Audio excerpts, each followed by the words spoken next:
Jeremy, it says you were in practice session. What is that supposed to mean? We're not going. That should convert in a moment, I think. Right, so the meeting hasn't started yet. At 6:30, I'll start the meeting and attendees can join us. Okay. So only panelists can join us now. And this is if anybody needs to check their microphone, or if they're making a presentation, they want to make sure they know how to share their screen, or if they're having tech issues. So I usually get here a half hour early. Are we feeling like our EDC team is complete? And could anybody from EDC unmute and acknowledge that you're ready to go? Hi, David. This is Colleen from EDC. Hi. Hi. I think I'm ready to go. Should I test share my screen or? That's entirely up to you. I have 6:29 now. We're gonna start. Yeah, it's a good idea. It's a good idea, and we're not. This isn't CNN, so we don't have to worry about going live at 6:30 and 5, 4, 3, 2. Just right. Go ahead. Well, you don't have to worry about that. All right, I'm sorry. Yeah, but Jeremy does. These are members of the public and good volunteer committee members, and we should be respectful of start time.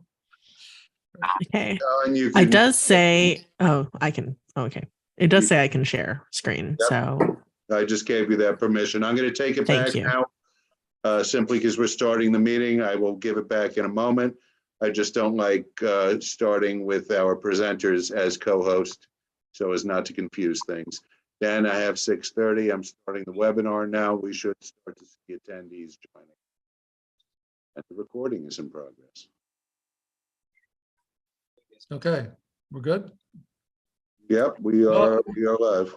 Welcome committee members and attendees.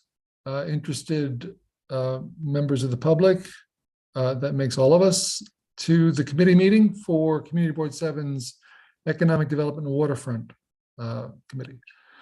Tonight we have a presentation from the Economic Development Corporation of New York for their property that they manage at South Brooklyn Marine Terminal. I believe it is going to be a presentation of I guess it's what we're going to see, but is it architectural renderings and things like that? And who from EDC is going to be presenting? I know there's a few people who have joined us tonight for the purpose of the presentation. Is that you, Colleen? No. So Equinor and Jacobs will be presenting on the actual the drawings and the architectural drawings. EDC will be presenting an overview of the offshore wind initiative. Just kind of put some context around what's happening. Okay. So hello, can you guys hear me? No. I can, yes. We can. You can, okay. I can't see you, but I can hear you. Who's speaking? This is Justin Turner from EDC. How you doing today? Good night. Good evening, everyone. Hey, Justin, how are you? Justin, we're over here. Yeah, I'm here. So yeah, just to kind of again, I think Daniel, your question was who from EDC is presenting. I think Colleen was trying to give a little bit of context there. So give me 1 second. EDC basically is going to give a brief overview to help folks understand how South Brooklyn Marine Terminal kind of fits into the offshore wind ecosystem. And then we're going to somewhat transition over to Equinor in partnership with Jacobs and the design team to really present on the purpose that we're here tonight, which is to get a letter of approval or a letter of acknowledgement for the design of the South Brooklyn Marine Terminal's campus. So there's going to be two presentations tonight. One, again, just to kind of briefly give some background about offshore wind and about how South Brooklyn Marine Terminal fits into that ecosystem. And then kind of switching it to, again, the purpose of tonight's meeting, which is for Equinor in partnership with Jacobs and the design team to present the actual design of the South Brooklyn Marine Terminal's campus. Okay, well, then I'll let you guys get to it.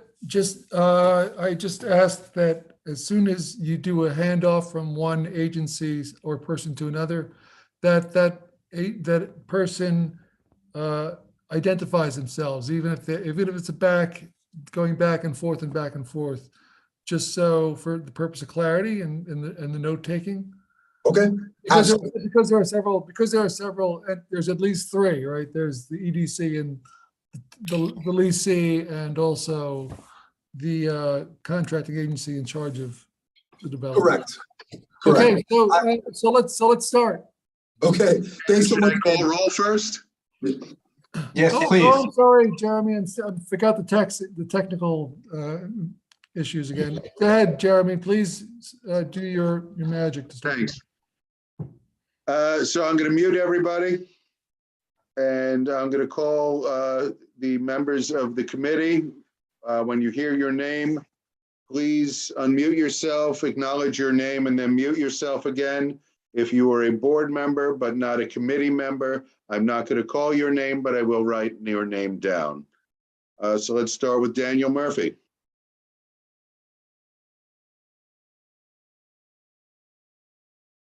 Dan, you're muted. Sorry, here. Thank you. David Estrada. Here. Thank you. Amel Afzal. Here. Thank you. Sandra Alfonso. Nicholas Azadian. Present. Thank you. Joan Body. Here. Thank you. Justin Collins. Cynthia Gonzalez. Diana Gonzalez. Hector Gonzalez. Leonette Lopez. Here. Thank you. Antoinette Martinez. Marilyn Melman. Myra Molina. Gabino Morales. Karen Rolnick. Here. Thank you. Damaris Santiago. Here. Thank you. John Santori. Here. Thank you. Dan, roll has been called. Jeremy, this is Zach too. I'm here. I'm supposed to be on this role. Zach Chasey, that is? Yes, hi guys. Thank you. Thank you, Zach. As we get started, can I just acknowledge we have a really healthy level of attendance for a committee meeting? And I'm thankful for all the board members and the public members who've decided to attend. Thank you. I think I see a number like 40 attendees. Yay. Huzzah! Okay, EDC, are you presenting first, Jacobs or Equinor? So I'm going to somewhat kick us off again because I feel like I answered the question, but didn't really get to do a good intro. And then I'll somewhat pass it up to the team members. Is that okay, Dan? Perfect. Okay, great. First, I want to say good evening, everyone. I'm seeing a lot of familiar faces, so it's always a pleasure to be here with you all. So as I stated earlier, we do have a little bit of a lengthy presentation tonight, but I promise that we are going to try to move through this quickly. And again, just to give everyone a very brief overview, there will be two different presentations. One, to hopefully help folks understand what offshore wind is and how the South Brooklyn Marine Terminal is involved in the overall offshore wind ecosystem. The other, which is again the real reason that we are here tonight, will be to present the actual design of the South Brooklyn Marine Terminal's campus. As I'm sure most of the committee members know, whenever there is a design of a city-owned asset, it needs to go through the Public Design Commission review process, which requires us to present to the local community board and get some feedback and to hopefully secure a letter of approval or a letter of acknowledgement for the design. So to quickly recap, EDC is going to present a brief overview, and then we're going to pass over to Equinor in partnership with Jacobs and the design team to present the design of the campus.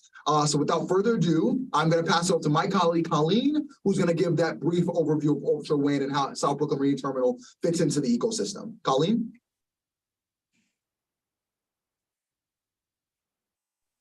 Great. All right. Can everybody see the screen? Yes. Yes, we can. All right, great. So good evening, everybody. My name is Colleen Chan. I work in the planning division here at EDC, and I mainly focus on the city's offshore wind initiative. And as previously stated, I'm here to provide an overview of that initiative, which will be related to the SBMT project that you will hear about later. So to put a little bit of context, so the federal and state governments have been working for the better part of the last decade and maybe even more to establish wind lease areas off the coast in order to harness wind energy. As you can see on this map, there are many wind lease areas in the Northeast region of the US. I'd like to point out that at its closest point, these wind lease areas are 14 miles away, and most of them are much, much further. So these are really large projects. They're very much off the coast.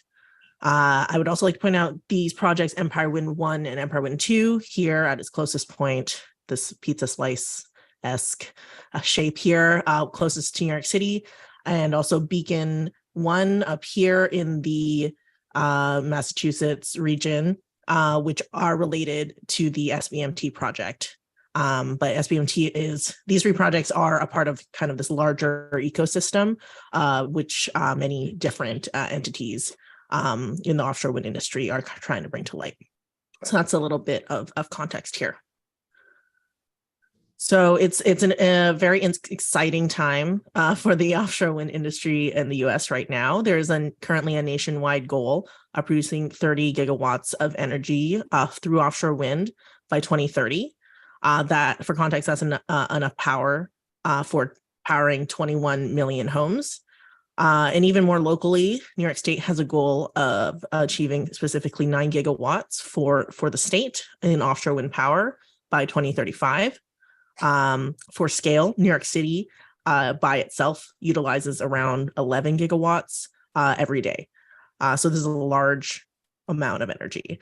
Offshore wind will also have a large role to play in the state's 100% renewable energy goal by 2040. That being said, New York City has its own offshore wind vision plan. It's a $191 million investment over the next 15 years across 3 strategies in order to ensure some of our long-term goals. So through this plan, we'd like to support 12 gigawatts of offshore wind out of New York City, whether that's through sites or infrastructure or through labor. We'd like to ensure that 40% of the benefits go to underserved populations, including women, minorities, and environmental justice communities, and also to generate jobs and community investments and about $1.3 billion in annual local economic activity.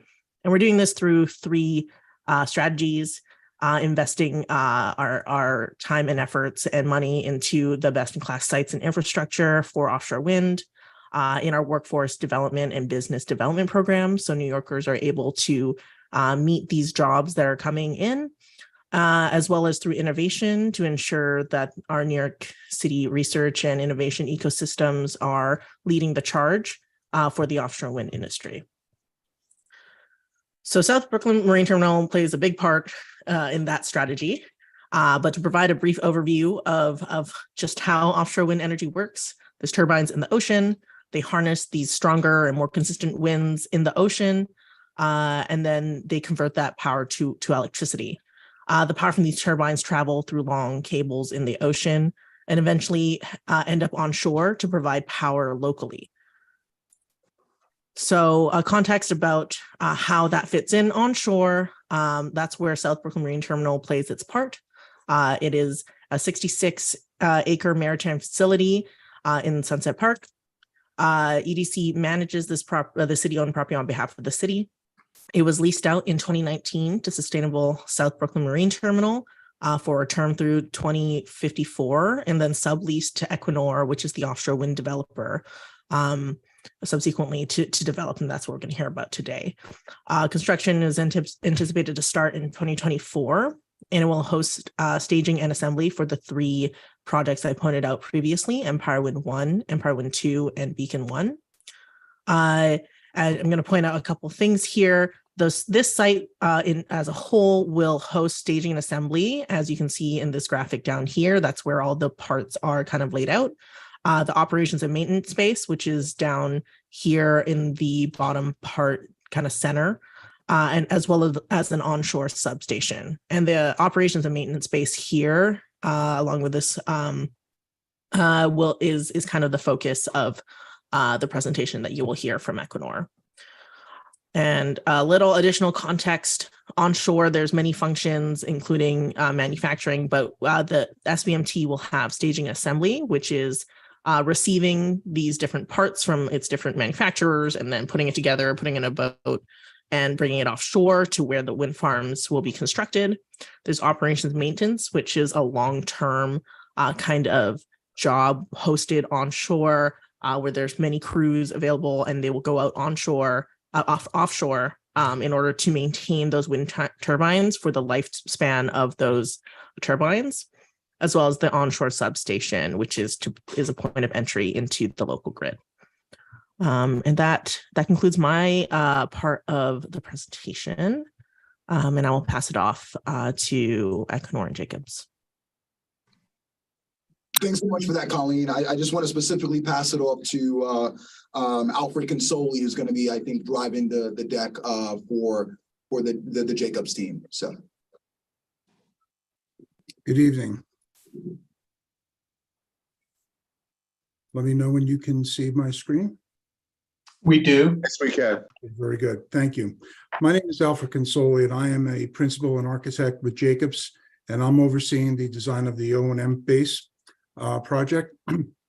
We recently just heard about the state's initiative to develop the wind farms in New York, and this facility is going to play a major part in the overall development of this first wind farm that's going to be constructed. The building is going to serve as the operations center for the offshore Wind 1 and 2 programs known as Empire Wind 1 and Empire Wind 2, which will be constructed off the coast of Long Island, New York. And this will deliver offshore power to support over 500,000 homes when fully operational for these first two stages. The O&M base will support day-to-day operations of Empire Offshore Wind 1 and 2 projects and will be designed for long-term use and sustainability, with flexibility planned into the interior of the building to enable the center to accommodate future operations of future offshore wind farms without the need to expand the external volume of the building. Now, I'd like to talk a little bit about the borough map on the left-hand side. As you can see, we are going to be positioned in Brooklyn, just south of Governor's Island, along the west coast of Brooklyn itself, over across the street from Industry City. So here is our site. And this is a blow-up of the neighborhood map along 2nd Avenue. You can see that our O&M building is located here, and this is the onshore substation. So this entire property is part of the O&M base, but the building that we're going to be talking about today is this facility right here. Now, to put it into context with regard to the neighborhood itself, Industry City is across the street.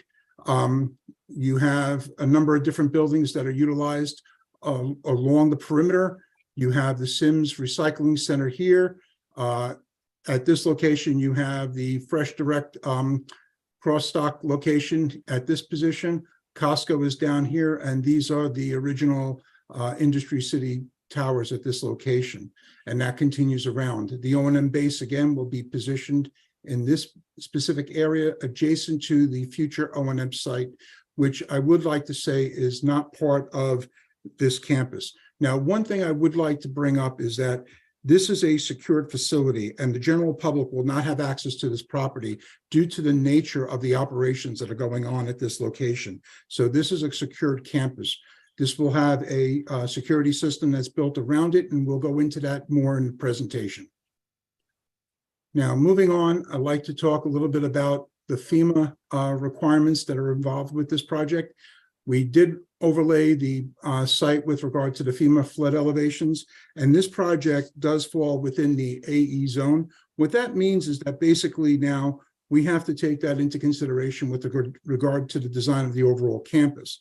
So our building has been elevated slightly on the warehouse side of the facility, and the office side is actually elevated above about 15 feet above existing grade. So our design has to meet a design elevation of roughly 6.5 feet over existing grade in order to take into account the 1 foot of additional freeboard for non-critical facilities and the sea level rise between 2040 and 2069 of another 1.33 feet. So basically that brings us to an elevation of about 6.5 feet over existing grade. So we're going to talk about that throughout the presentation, but I wanted to put that in some frame of reference as to how this sits. And you can see how the line goes through here with respect to the different zones being at elevation 11 and elevation 10. So moving on, these are some of the existing photographs of the site that I would like to bring reference to. In the foreground of view 1, you can see the existing tower building, which would be scheduled to be demolished as part of the overall development.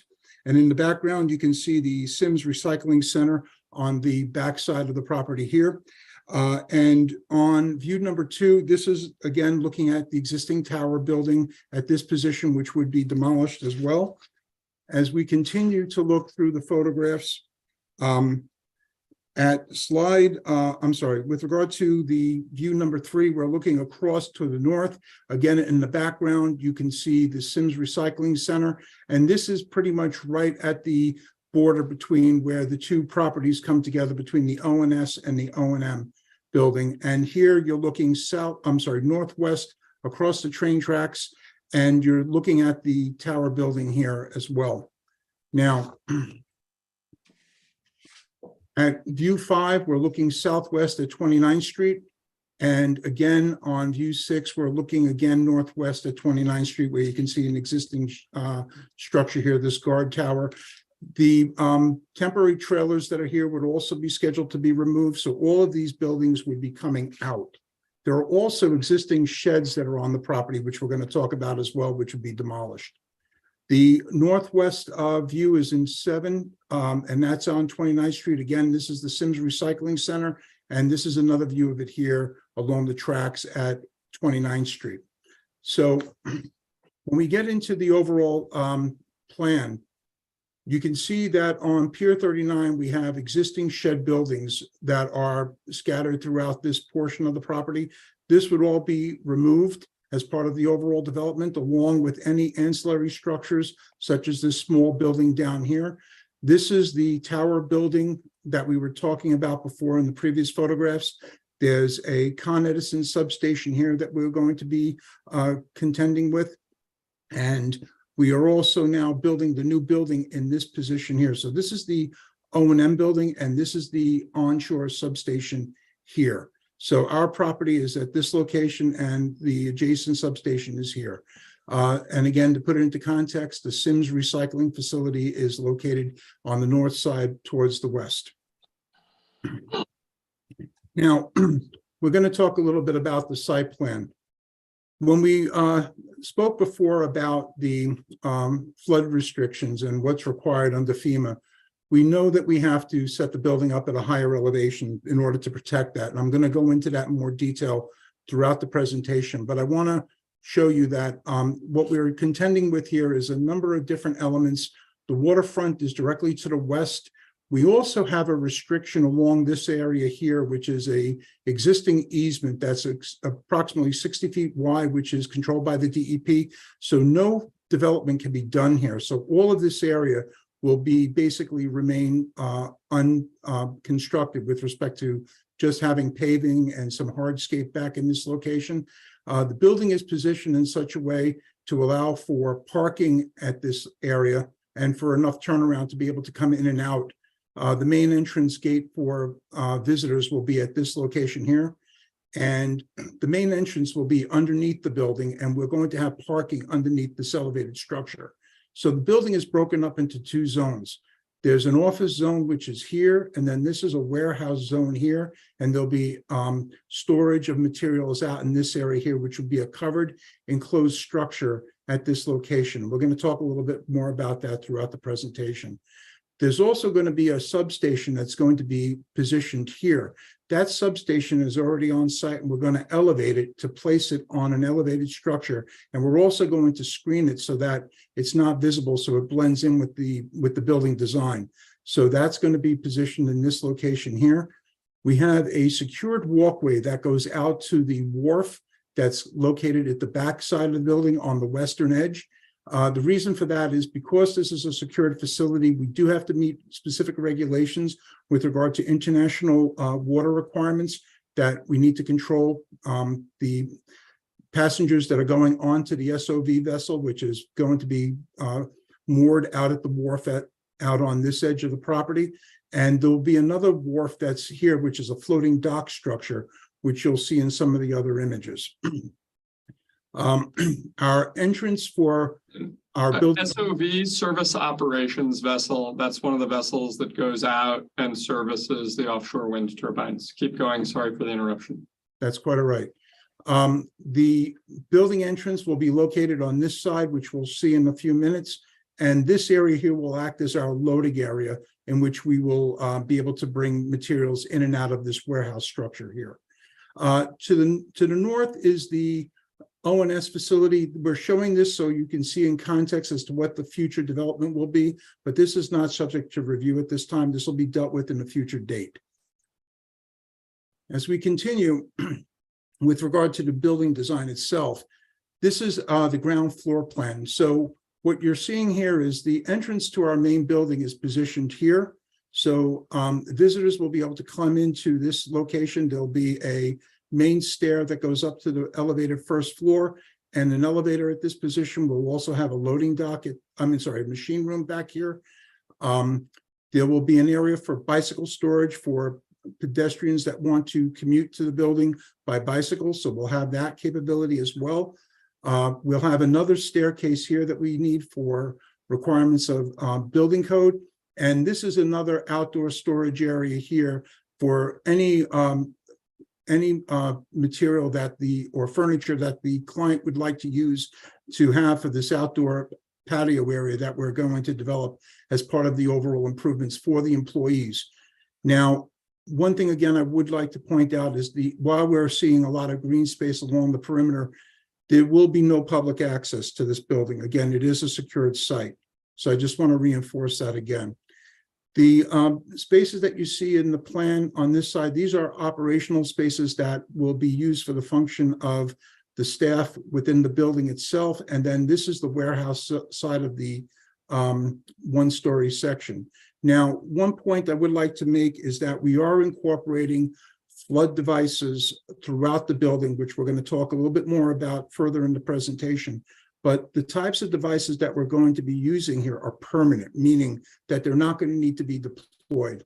We're looking at flood roll-up doors and flood man doors that'll either be single position or dual leaf position type doors that'll actually be the permanent position, so that you're not going to have staff deploying additional materials to defend against a potential flood condition. And then this is the storage of materials out here, which will be used by Equinor's team. The electric substation is on elevated pad, as I mentioned before, to keep it out of the flood zone.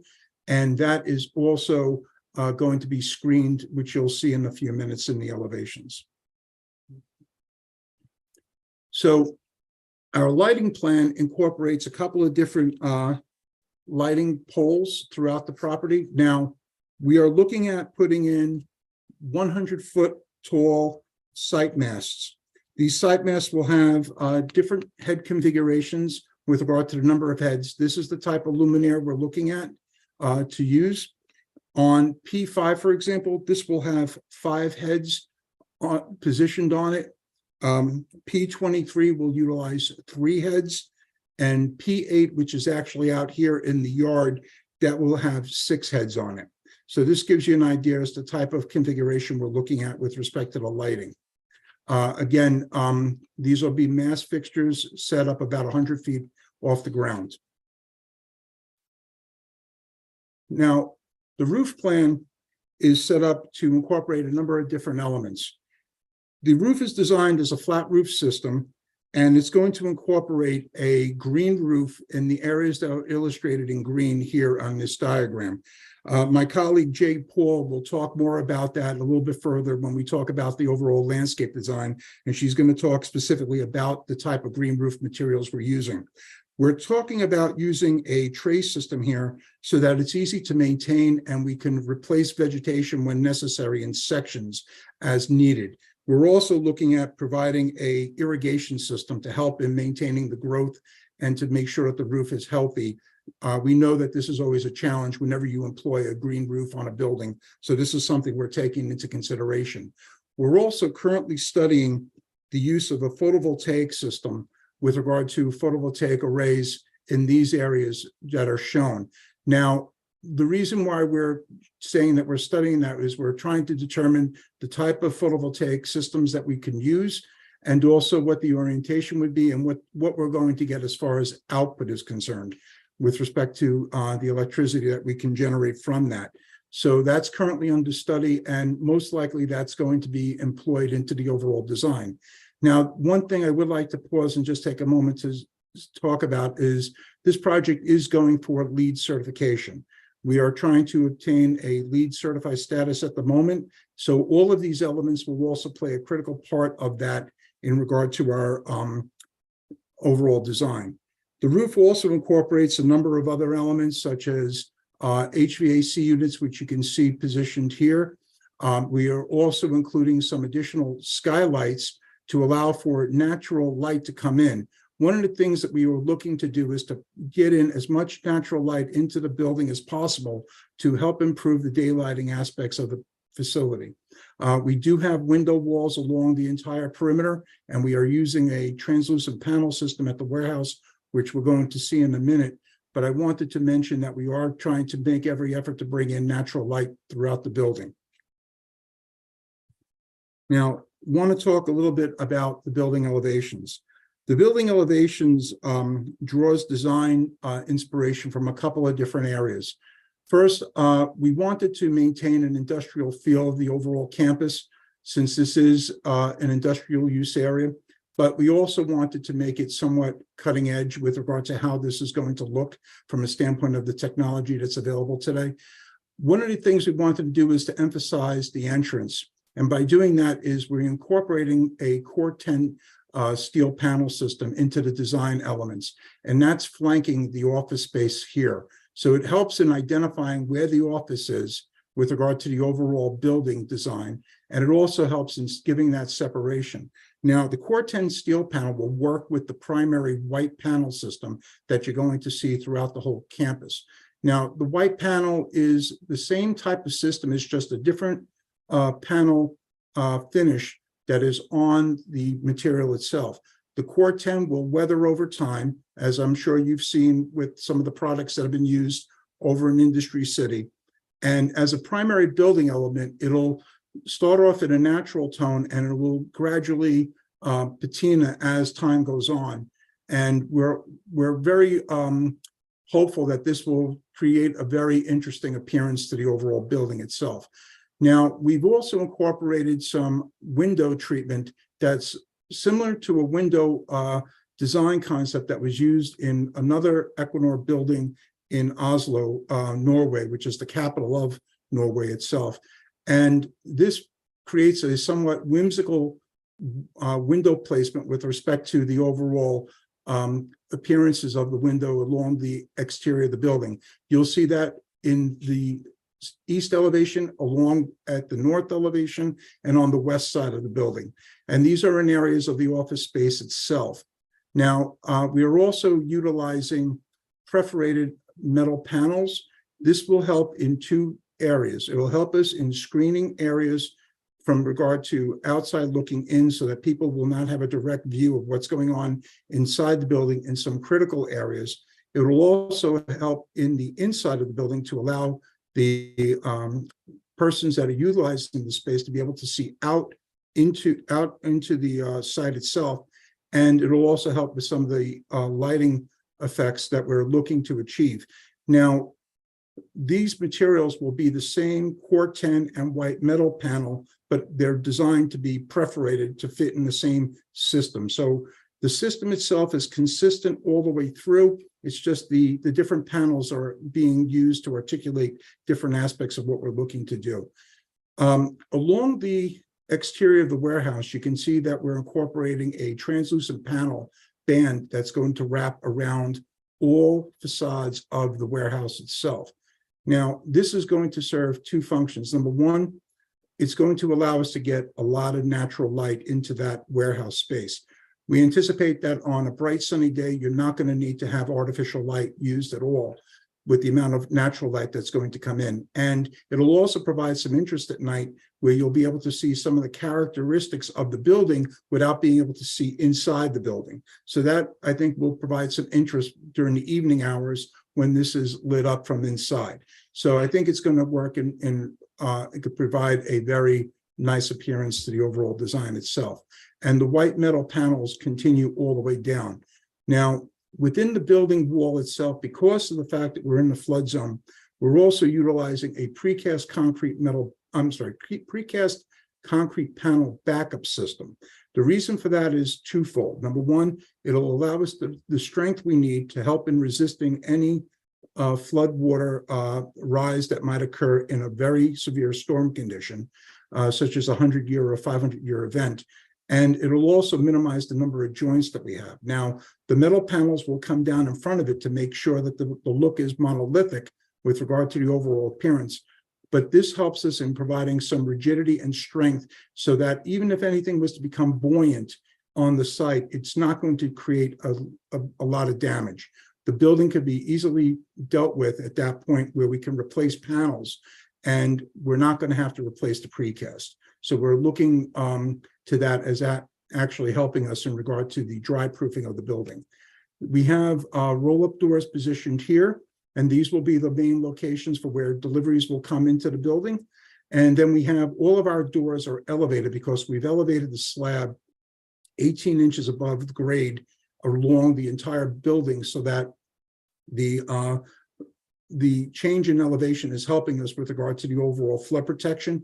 But again, as I mentioned earlier, the devices that we're going to use at each of these positions are going to be flood-proof types of door systems. So again, we're not going to need to deploy additional materials such as floodgates or other types of devices that might be utilized in an area like this.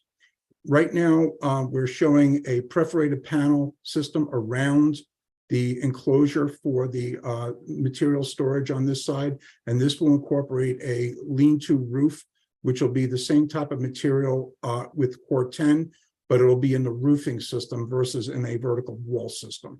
So we're, again, looking at how we're going to incorporate that into the overall design, but that's the consideration we're giving this here. And this perforated panel will wrap around the substation here so that it blends into the building itself. So you'll see that the substation will stick slightly up above that, but this is actually drawn to scale. And the pad for this is up about this elevation here where my hand is with the cursor because of the fact that we want to keep it out of the flood zone. And that's an existing structure that's on site that we're going to be relocating.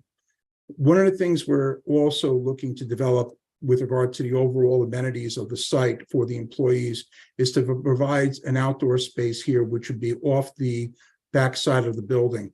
And that will allow for people to come out. They can conduct meetings out there if they'd like. They can have their lunch out there. This is right off of our cafe.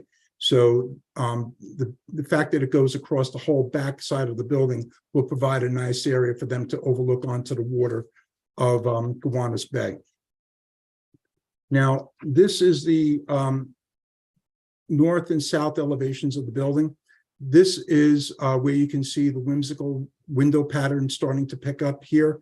And we did this again to pay homage to one of the buildings that was built in Oslo for Equinor. And while you may not be able to see it at this scale, these are actually perforated panels here and here, and there would be windows behind this. So, and we're utilizing that throughout. Where we have white panels, we're incorporating them, and where we have the Core 10 panels, we're incorporating them here. And on the south elevation, which is where the outdoor storage would be, this is the roof structure here, and this would be, again, a perforated panel system, and the Core 10 would be on the roof system itself. And we are wrapping the entire building with the translucent panels. One thing I would like to point out is we are also showing slope skylight structures here, which you'll see throughout the design. To give a context of how the building is set up with regard to the interior, this is the elevated floor of the office side of the building. You can see below here would be the area where the office space, I'm sorry, where the parking would be. This is the volume of where the entrance is on this side. And this is where some of those storage functions are that we've also incorporated to help balance the elevation. They have a 2-story volume in here, which is all warehouse. So while this is a 1-story structure, it'll have about a 2-story height inside the building itself. So it'll be clear span. The translucent panels will wrap around the entire facade, as we talked about, to allow for as much natural light into the space as possible. And there will be a solid surface below, which in this case would be the precast panel, which would also help with the durability of the operations inside the warehouse itself. We have one stair that is extending up to the roof, which is located towards the back of the building. This will provide for access and maintenance to service the green roof system as well as the HVAC equipment itself. Now, to talk a little bit more about the building exterior materials, the white panel and the Core 10 panel sit in the similar type of frame system. So basically, it acts as a rain screen. The rain screen is sitting in a channel system that's attached to a backup metal insulated wall panel. The system is interchangeable, so we can take out sections if anything needed to be repaired, and we could replace them. So it basically clips in, locks into place, and that works also with the perforated panels, both in white and also in Core 10. So this entire system works together. So I just want to emphasize that a little bit. We are going to be using windows, aluminum windows throughout the building, as well as the cowl wall panel, as we talked about before. The fence that we're proposing around the O&M campus is going to be an anti-climb fence by Wireworks. This is a black fence, but it's designed to give a nice look as far as the overall aesthetic, and it will provide the level of security that we need with respect to securing the campus itself. We are looking at the green roof, and Jade's going to talk about that in a little bit with respect to the different materials that we're looking at. And we're looking at ridge roof skylight systems throughout the roof itself to allow for natural light, as we discussed. Roll-up doors at the loading dock, again, will be the type of doors that are actually gasketed and will act as a flood door in the event of an emergency that should we encounter it. We've also included some additional material with regard to the cowl wall facade panel and how that's fastened. And the cowl wall panel also has an insulated value that will exceed the code requirements. And we are also in the process of running an energy model to make sure that we're exceeding the requirements for ASHRAE with respect to what we need to achieve the LEED certification, as I spoke about earlier. So all of this is going into our calculations, as well as our daylighting analysis that we're going to be doing for all the interior spaces of the building as well. This is some information regarding the QC facade green screen solution. Again, this is a product that's made through Hunter Douglas, and it works in a similar fashion. Going back to this for a second, you can see that these are the channels in which each panel then interlocks into the channel, and these channels are then anchored into the structural frame and into the insulated wall panel behind it. So it's essentially acting as a rain screen solution. The ridge skylight panels are also shown here in this information to provide some more technical data. These are all going to be Class B type of skylights based on the size. We believe that this is the right level of safety we need for this building. And we are also making sure that we look at the solar requirements with respect to providing any additional shading within the glazing itself to make sure that we're creating a situation where we're not going to have things that are going to start fading the interior finishes once we put these into place. So that's taken that's being looked at in regard to our daylighting analysis as well. And the roll-up doors, as well as all of the other doors along the building perimeter, these are available to us through Orange Door, and we have additional information on that should you be interested. These panels are all gasketed and they are sealed. So again, you're not dealing with another device in front of this. When flood devices first came out 20 plus years ago, they required a lot of different manipulation, in which when you're dealing with a warehouse like this, the one thing you don't want to have happen is some damage happening to that type of device. Since this is all part of the whole system now, that takes that likelihood out of it, because you're not dealing with the secondary door that then puts it in front of the primary. So the other thing is this gives it a sleek appearance so that it looks like one system, so that you're not dealing with multiple configurations in front of each opening. With that, I'm going to ask Jade to come on and to talk about landscape design. Sure. Thanks, Al. My name is Jade Paul with Jacobs, and I am leading the landscape architecture component of the project. And really one of the basis of the design is really trying to balance aesthetics and ecological performance on an industrial site. And so what we've done is we've categorized the landscape into two different types. And if you look on the south side of the building, with north being up to the upper right, the south side of the building has this kind of green with some variegated color to it. And that is continued all the way through around the parking areas on the east side and south areas of the building, as well as a small portion on the west side of the building there. But you'll also notice that we are incorporating predominantly a turf landscape in the back, where we are planning to continue that employee amenity function of the balcony from the second floor, or for the elevated first floor, I should say. And there will be opportunities for employees to do various programming, to enjoy the waterfront. But the point is that the turf areas will generally have more of a maintenance regime versus the areas on the south side and east sides of the buildings will have more of a management approach. Next slide. So the way that we would achieve, or we typically achieve, this more ecological design in the landscape is we take a three-tiered approach, and there's a reason for that. We generally have the bottom layer, the living mulch layer, and what that essentially does is creates a constant, continuous green layer all throughout the growing season.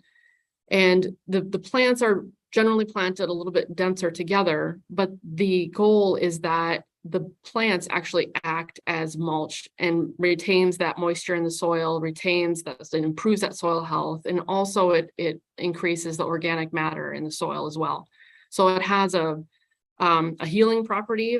This is, these soils, they're very urbanized, and so there's a way that we can improve soils over time. And then within that living kind of mulch layer, we have what we call a design layer. That's where you take essentially all of the seasonal flowering, the plants that will provide you texture, color, and realizing that it's embedded or interplanted within this green mulch layer. So you won't see these masses of plants that are not flowering, some are flowering. It's really to intersperse that throughout the green mulch, because then that you see these pops of color and texture throughout the season.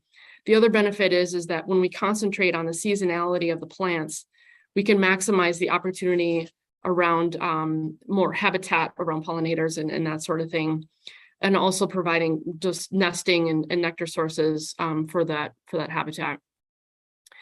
And then finally, the structural layer is really the layer that you see throughout the year. It provides that the ceilings and the walls of the landscape as you're standing out there really defines that space. And it's something that is there continuously all year long. And so it would provide that structure as well in the winter time. But the goal is that all of these plants, we don't really look at individual species when we execute this approach. It's really looking at it from an assemblage standpoint, because While this area is it's a very urbanized site, we want to maximize the use of natives and naturalized materials and really pay homage to the ecosystems that were there at one time, but we have to kind of understand the conditions for today. And so it's really, it's really trying to look at this from a living system that also cuts down. We try to move away from a maintenance, which is very highly, depends on human intervention.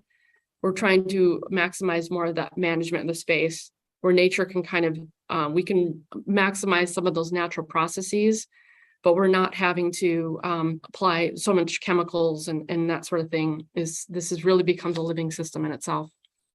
Next slide.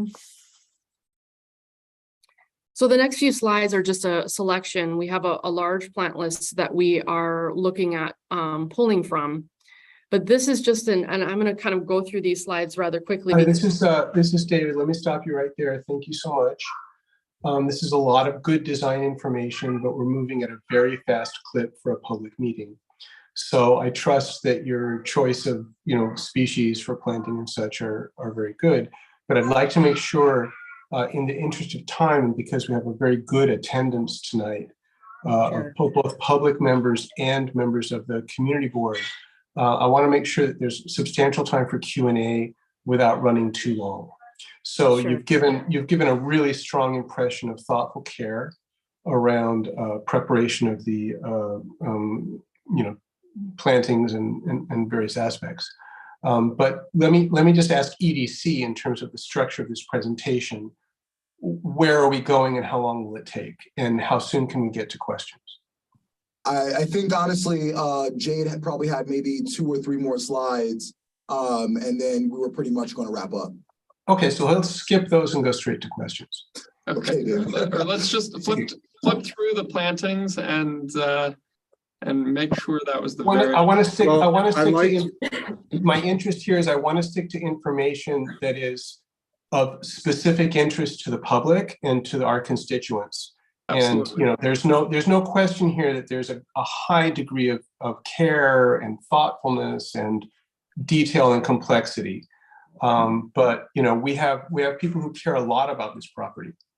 And so let me direct you to engaging the public now. Sounds good.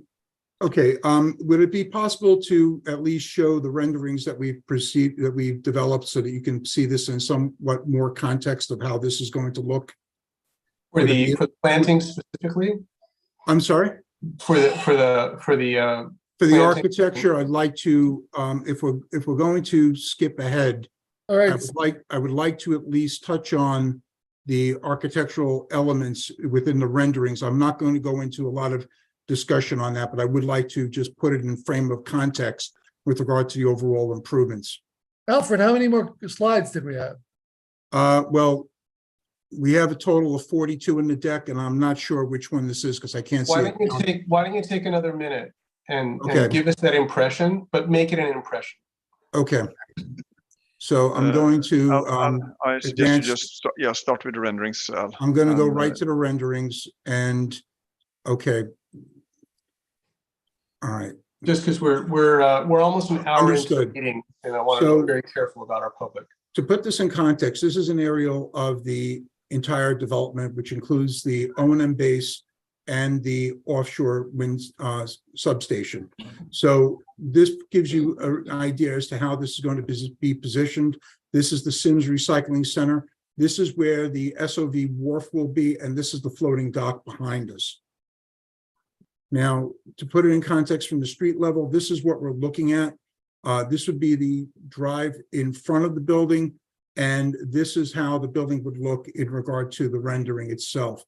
The security fence, as I mentioned before, will wrap around the perimeter, and you can see how the Port 10 accentuates the entrance and the office side of the building where the warehouse kind of stands off on its own, and you can see the soft nature of the enclosure of the material storage yard on the left-hand side here. This is again the entrance. One of the things we need to include in the future rendering is the control devices but this gives you an idea as to how the entrance would look. You can see the perforated panels. You'll be able to get an idea if something is going on behind the panel, but you won't be able to visually see in to provide some level of privacy. And that's used throughout. So this gives you an idea as to the overall appearance of the building. This element back here is still under design, which is the entrance for the building itself, but this is where the main entrance is going to be positioned. And to put it in context with regard to what we were looking at before, this is the photographs that we were looking at. So this is the current view of what's there today, and this is what we're looking at in the future with regard to the O&M base. And continuing, again, looking at view number 2, this is the view today, and this is what it would look like in the future. Okay, so we're very familiar with the context, so thank you with that. I'd like to move now to Q&A, and I'd like to call on a couple people just who are most knowledgeable about this. John Fontillis first, and then Nick Azadian, please.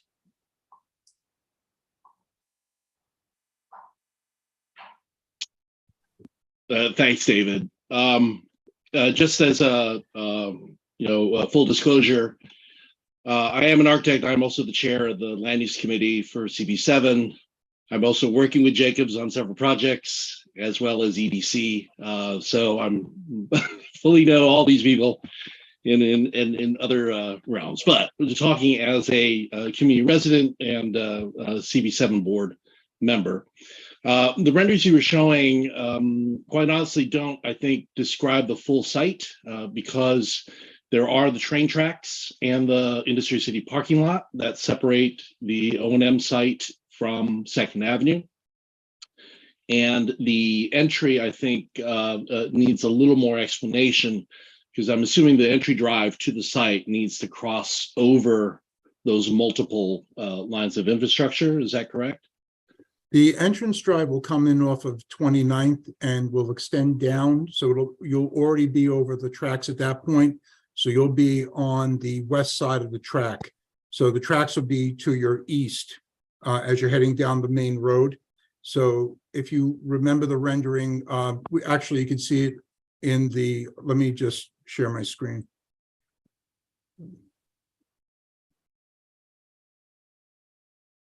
So the tracks are actually in front and the road will be beyond.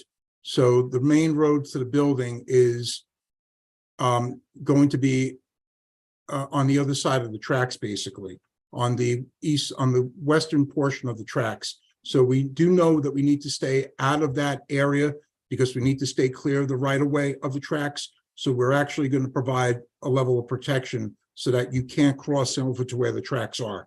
So the parking would actually be in the foreground here, and we can include that in an updated rendering as we progress this design. Well, I think from the community's point of view, I think the point of perspective would be better from 2nd Avenue because that's what we would normally see while driving by. I think to take the perspectives that only show from the parking lot over, I think does not help us in evaluating your approach. The other question I had, and actually, you know what, I'll leave to David, if you're going to call on John Santor, maybe I'll leave him the other question about access. The other main question I have is the 100-foot tall lighting masts. Frankly, as someone who lives up the hill, we pride ourselves on the view out to the water.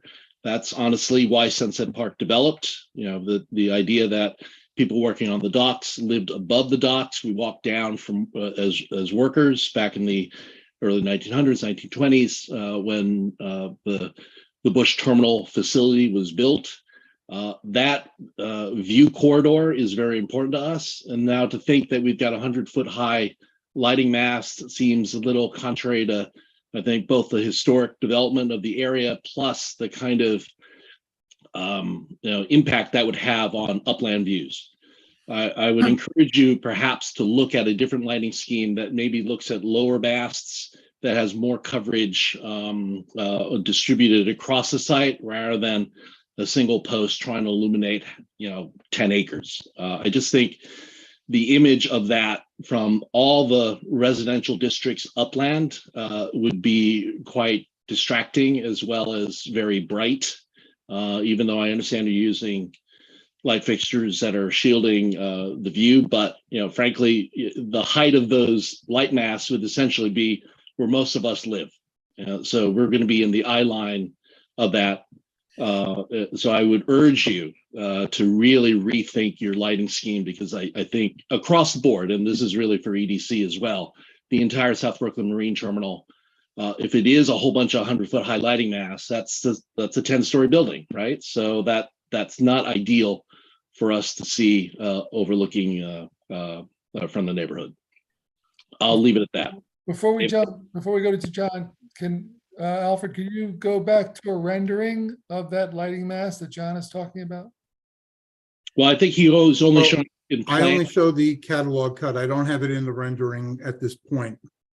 But it is almost as high as the industry city buildings. And I think my concern is that if there are only two of them, that they're going to be really bright. There are going to be spots of light that are going to be very distracting. Honestly, not just from the neighborhood, but from Sunset Park itself, because it's right in the eye line of Sunset Park. And that's not what you want to do for us in Sunset Park. Yeah, would that be included in an environmental impact assessment? That kind of light pollution, if that's what John's talking about, and the visual, or no, not a standard EIS, right? Well, I think they're beyond that now. I believe. Yeah, we're not even in that territory, right? Right.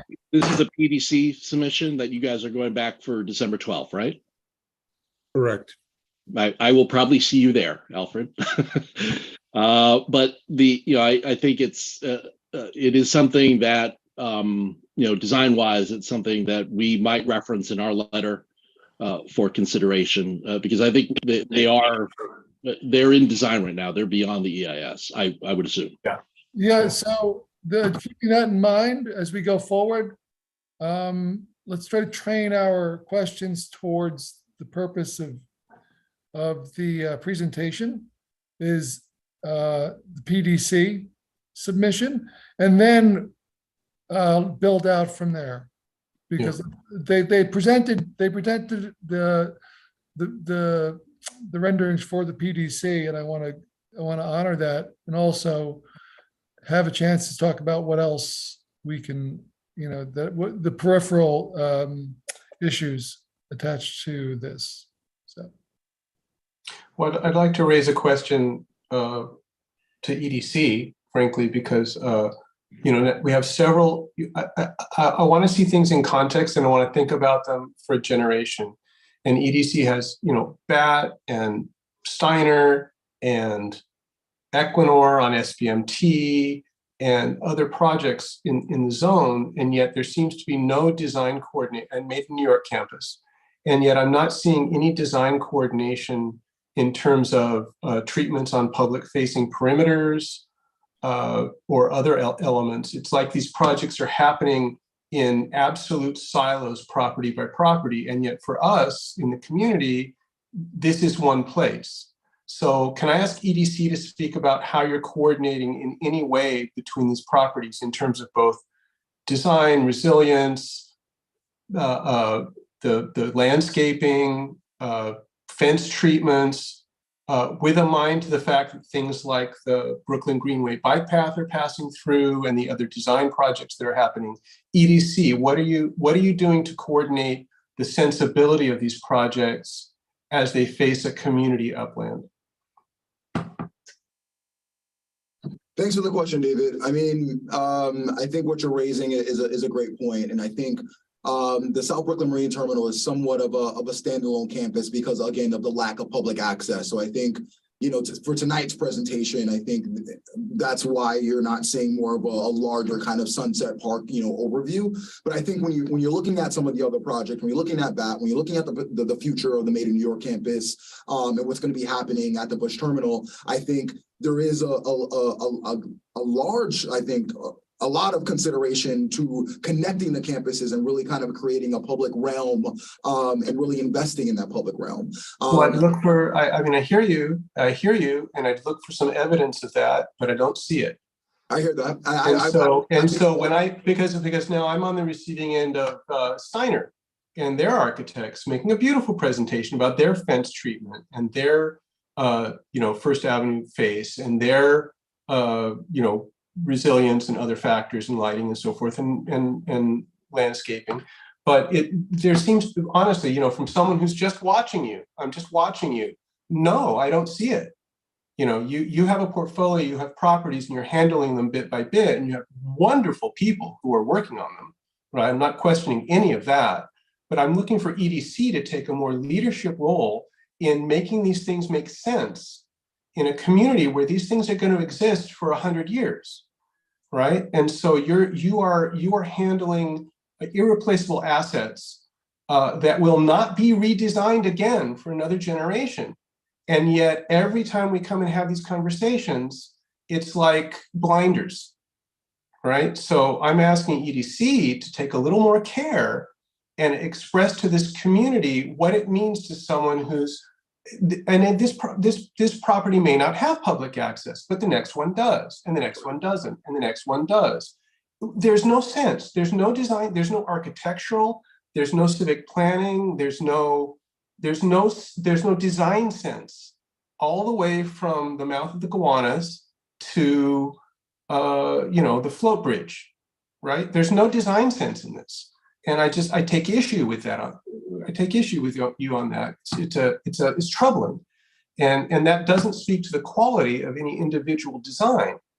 But come on, we're in this kind of like post-pandemic generational resilience, next generation thinking, and it's not evident in what you're presenting, right? So just there you have it. But that's a little bit of editorial and a little bit of question. But fence treatments, landscaping, lighting style, right? Are we going to look at this waterfront from people who live up the hill or people who visit and see X, Y, Z, other styles on every single property down the way? So, take it for what it is, but that's my strong concern.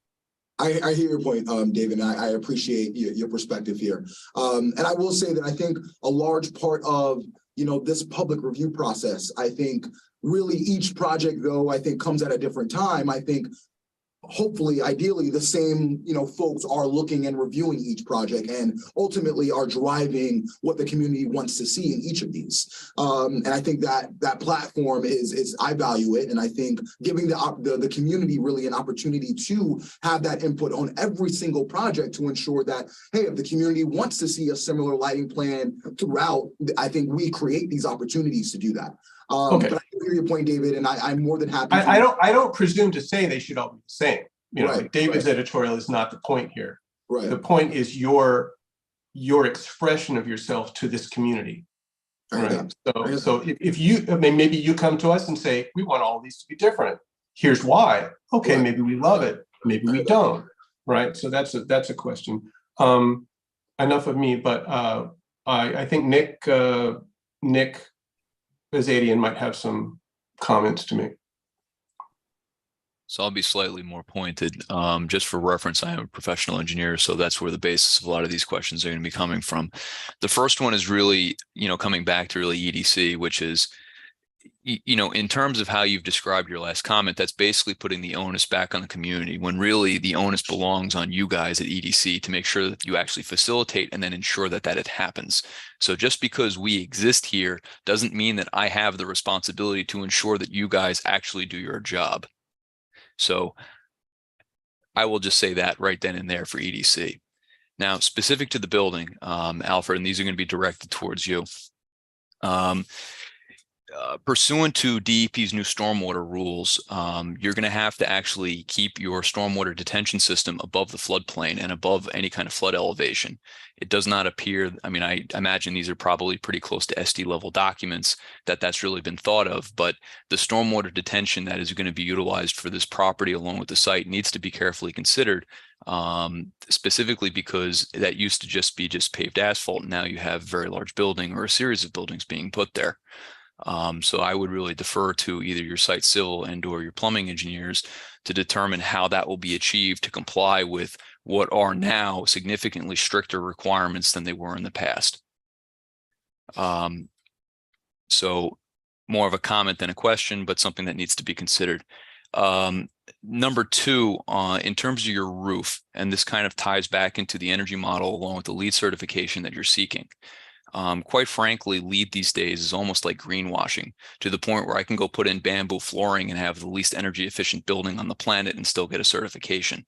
So I would strongly encourage you guys to really focus on energy reductions, any which way you can, utilizing efficient mechanical equipment in order to go ahead and really do it, because in your renderings, you're showing what really appear to be rooftop units, which are likely to be gas fired, which kind of defeats the purpose. But for the purposes of energy modeling, because it uses a energy cost basis used in dollars, a lot of times you can use natural gas to go ahead and reduce your energy cost budget. Whereas the whole point is to try to use really electricity and or heat pumps and move away from fossil fuels. Actually, we're not bringing natural gas to the building at all. Okay. So there's no intent to bring natural gas, and these are very high efficient electric type units that'll be serviced, to provide both cooling and heating throughout the year. So that's something. I got you. So then it's basically, you just kind of picked it's just probably a generic air handling model that pretty much got put on the roof then. So no, well, that's not in terms of the picture. Well, okay, so yeah. In terms of the picture, I understand the critique, but in terms of the design is set to be a highly efficient design, which we have the calculations to back up. Okay. And to show that we're not only exceeding the requirements, but we're significantly exceeding them from the standpoint of energy efficiency. The whole reason for the energy model is to show where we're getting the benefits. And also we're doing, as I mentioned before, the daylighting analysis, because we want to see what we're going to get with regard to heat gain from the standpoint of natural light as well. So that's something we're taking into consideration. All right, very well. That's good. And it's good that I don't actually have to give that lecture for once, because a lot of folks try to get away with that. The last one really swings back to EDC, which is you have 7 different projects going on the waterfront at least. And you guys really need to be coordinating with DOT in terms of how traffic is going to work with all of this.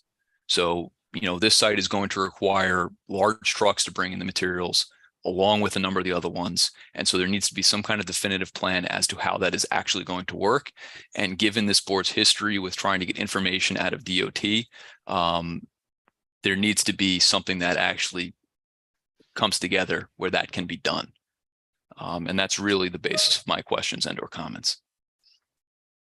Thanks, Nick. To address the specific comments about traffic and on and off the South Brooklyn Marine Terminal campus, I know your question was a little broader than that, but tonight I do have folks to be able to speak to the traffic study and on all the work that's been done about South Brooklyn Marine Terminal. And somebody from Equinor, I'm not sure who from the team, but I know there's a number of folks who should be able to speak to that. I can start. This is Finn Telle. I'm the company representative for the design contract we have with Jacobs. So I've been following the development over the last 2.5 years.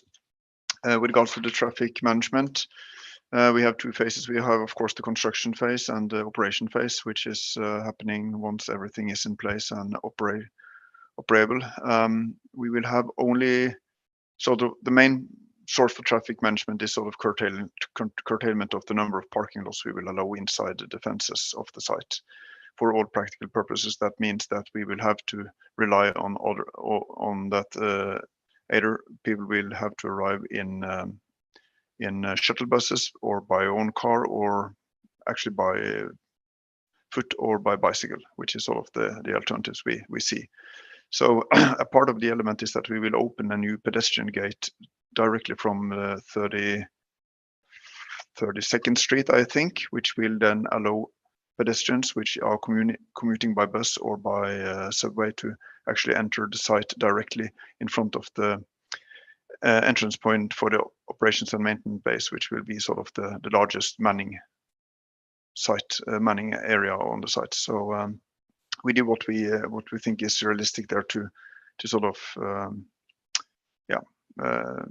design in ease of using public access points, and also to limit traffic as much as possible to that point. I would also like to answer before I hand over to others in our team to help out on answering. With regards to the security fencing of the site, the SPMT site is today an ISPS classified port, which means that the whole area needs to be fenced off for international vessel traffic purposes. Also, the staging area will require ISPS categorization in the future, and as I'll also have mentioned, since we bring in goods and personnel that will commute to and from the offshore sites, we also need to maintain the ISPS classification of the operation and maintenance space as well. For the onshore substation, which is sort of not for review here, but which is our neighbor to the north, for good reason, as being a high voltage area and a part of the power supply for the greater New York City area, that has other security reasons, of course, to be fenced off. So all in all, these properties do have security requirements that we have to meet with regards to access control and security. I wonder if there's anything else we should answer from our team before we move on with other questions.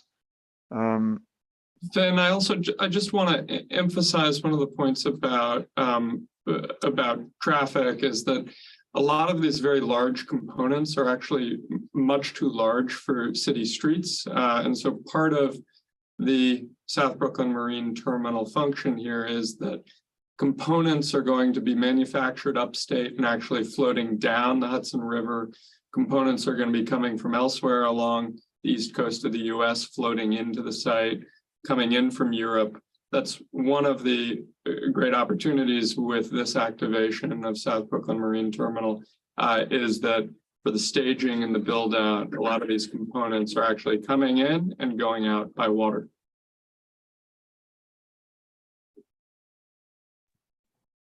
I would just like to counter and say this, which is, unless, I'm sure you guys have an estimate of the amount of truck traffic that this particular facility will generate.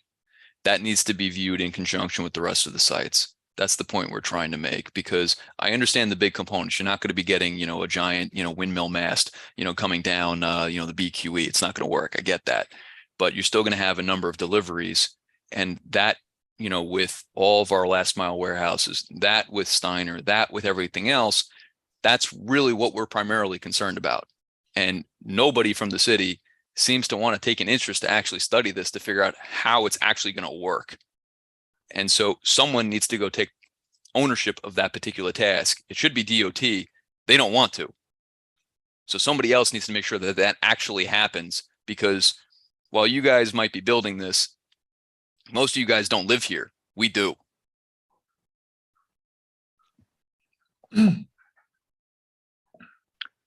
Zachary, John, and then Cindy.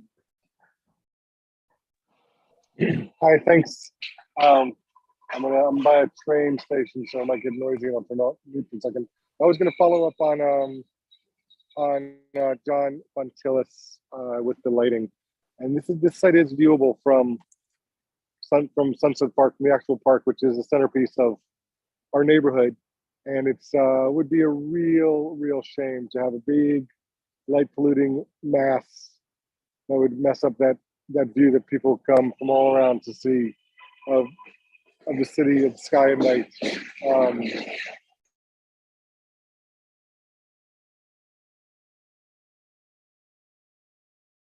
Zachary, just want to point out.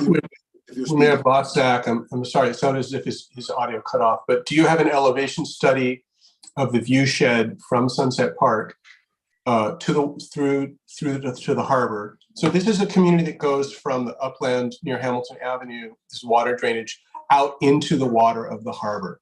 We don't want to think about properties. We want to think about context. So do you have a view shed study of, that angle from Greenwood Cemetery, Sunset Park, and the residential zones on 6th and 7th Avenues, which are some of the highest elevations in Brooklyn, Yes, out to the exactly. water with the light treatment that you envision.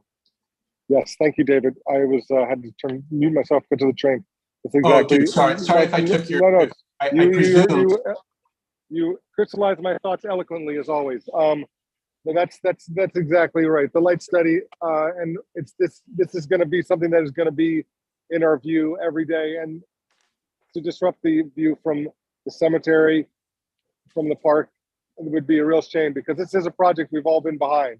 And it's a great thing, and the marine terminal is fantastic. But if this was going to be an outcome that we're going to have to look at this, it would be a drag. Does Jacobs have any comment on that?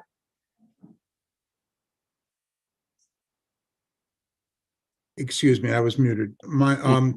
To respond to that, David, we do not have a view shed study at this point, but we'll discuss that and provide that for you. Thank you. Okay, so that I don't see that cannot be done. It's just something we're not prepared to do tonight. Alfred, there are existing mast poles there. Do you know the elevations of the existing mast poles? Offhand, Max, I do not. Okay. So I'd have to go back to my electrical team and see what information they have available for that. Very good. It's Finn Teller here again. I think the light highlight masts we have indicated here is reflecting the same lighting system that is for the rest of the terminal, which is high mast lighting all over as it is today, which also will be for some reasons maintained due to we actually would like to reuse the existing infrastructure to the extent possible to avoid scrapping them. But again, I think we really take the point here with regards to light masts in this area, and we have to look into the usability and other alternatives, of course, as we go forward. I think we understand sort of the concerns you have raised here for sure. Thank you. I appreciate that.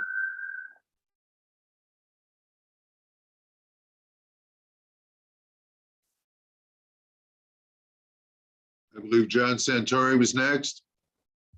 Yeah, John, step up. Just two questions. Thank you.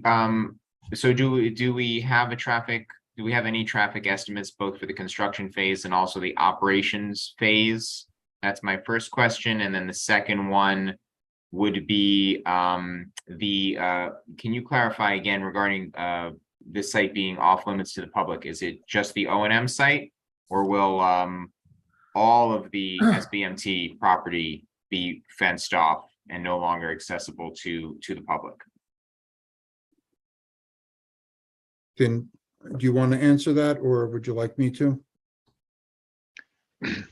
I'll do my best, and please help me out if I Okay. don't have all the details.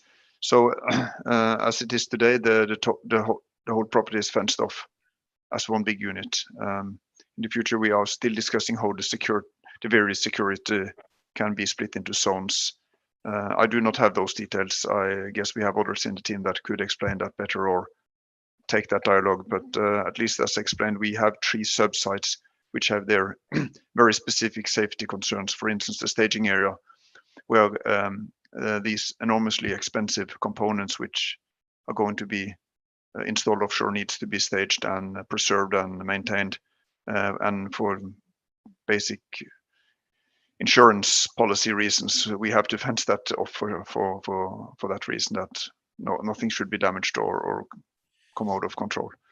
For the O&M base, of course, it's the normal safety of the personnel working there, which is and security, which is the main concern. In addition to that, when we have crew changes, that personnel coming or mobilizing for a crew change, they need to be checked in through scanning systems so that they are clear with regards to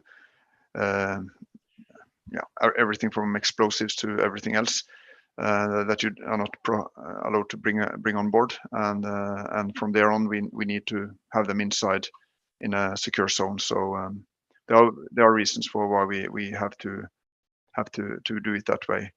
if any part of the site could be made more public as a part of the development, I don't see that being feasible right now. And I don't think it, since there's no so true traffic that could be allowed, it would be it must be sort of a what would be the sort of the benefit of opening a thin strip somewhere, but I can't answer for that. Mr. Teller, this is John Vangelis. With all due respect, we've been cut off from the waterfront for the past 100 years. And this is an opportunity to restore the connection back to the waterfront. And I completely understand security is of paramount importance here. But I think for the community to be able to understand if there is an opportunity to have a public face or a community-oriented public area that could be part of this planning. I'm looking at a Google map right now. 29th Street is separated, I believe, from the substation by the train track. If the area that could be north of the train track could be dedicated to public access, maybe that's an option. I'm just throwing out an idea, but I do think we need to find a way for the community to participate in the site planning than really just getting a fence around the perimeter. Yeah, I want to follow that up. It can't be repeated or reiterated enough. The idea of public engagement with our waterfront, and that includes access, recreation, obviously, Terminal Pierce Park, but every possible large industry that we have down there. And you can just look to your neighbor on the north. In the footprint of SBMT, you have the Sims recycling plant, which has public engagement as part of the design. So with that, I want to go, if John, you have a follow-up, please ask it, or if not, we'll just go to Cindy Van Yeah, I was just, I do want to echo that. I did not realize that as this project moves forward, that the current intention is that the public would essentially have no access to it at all unless you're working as part of the project and as part of the operation. So I did not know that. I think that is something we should try to avoid, if at all avoidable. And I think I would like to hear more about that. The other question was the traffic. Just do we know what the traffic estimates are, both during the construction phase and subsequently during the operations phase? Vis-a-vis the public and engagement components, anybody at Equinor want to speak to that in terms of this facility? I do not have that information, so I'm not able to talk to that directly. I do know we do have a traffic study that's been done, but I'm not able to speak to that in that detail. So Equinor does have a on-site, or I believe they were supposed to have an on-site engagement coordinator or manager, perhaps just for that site or for the region in particular. But I recall something of Equinor planning to hire somebody. This is Alba Pinion. I do community engagement for the Brooklyn Marine Terminal and the Brooklyn geography. For Equinor or for Equinor. Welcome to the party. Thank you so much, Dan. But have you, for example, like have you seen the stuff like at Sims? I can have my 7-year-old's birthday party there. It's just like your facility. I mean, it's a recycling thing. There's broken glass. Nobody wants to be unsafe. There's ships and stuff. But like, where's the thing that keeps this from being a fortress? So that is something that I know that we are having internal conversations about in terms of the site, because we have to also recognize the safety aspect for public, right? And make sure that if we are to incorporate an area within the SBMT site, that it's accessible by the public. What does that mean for safety?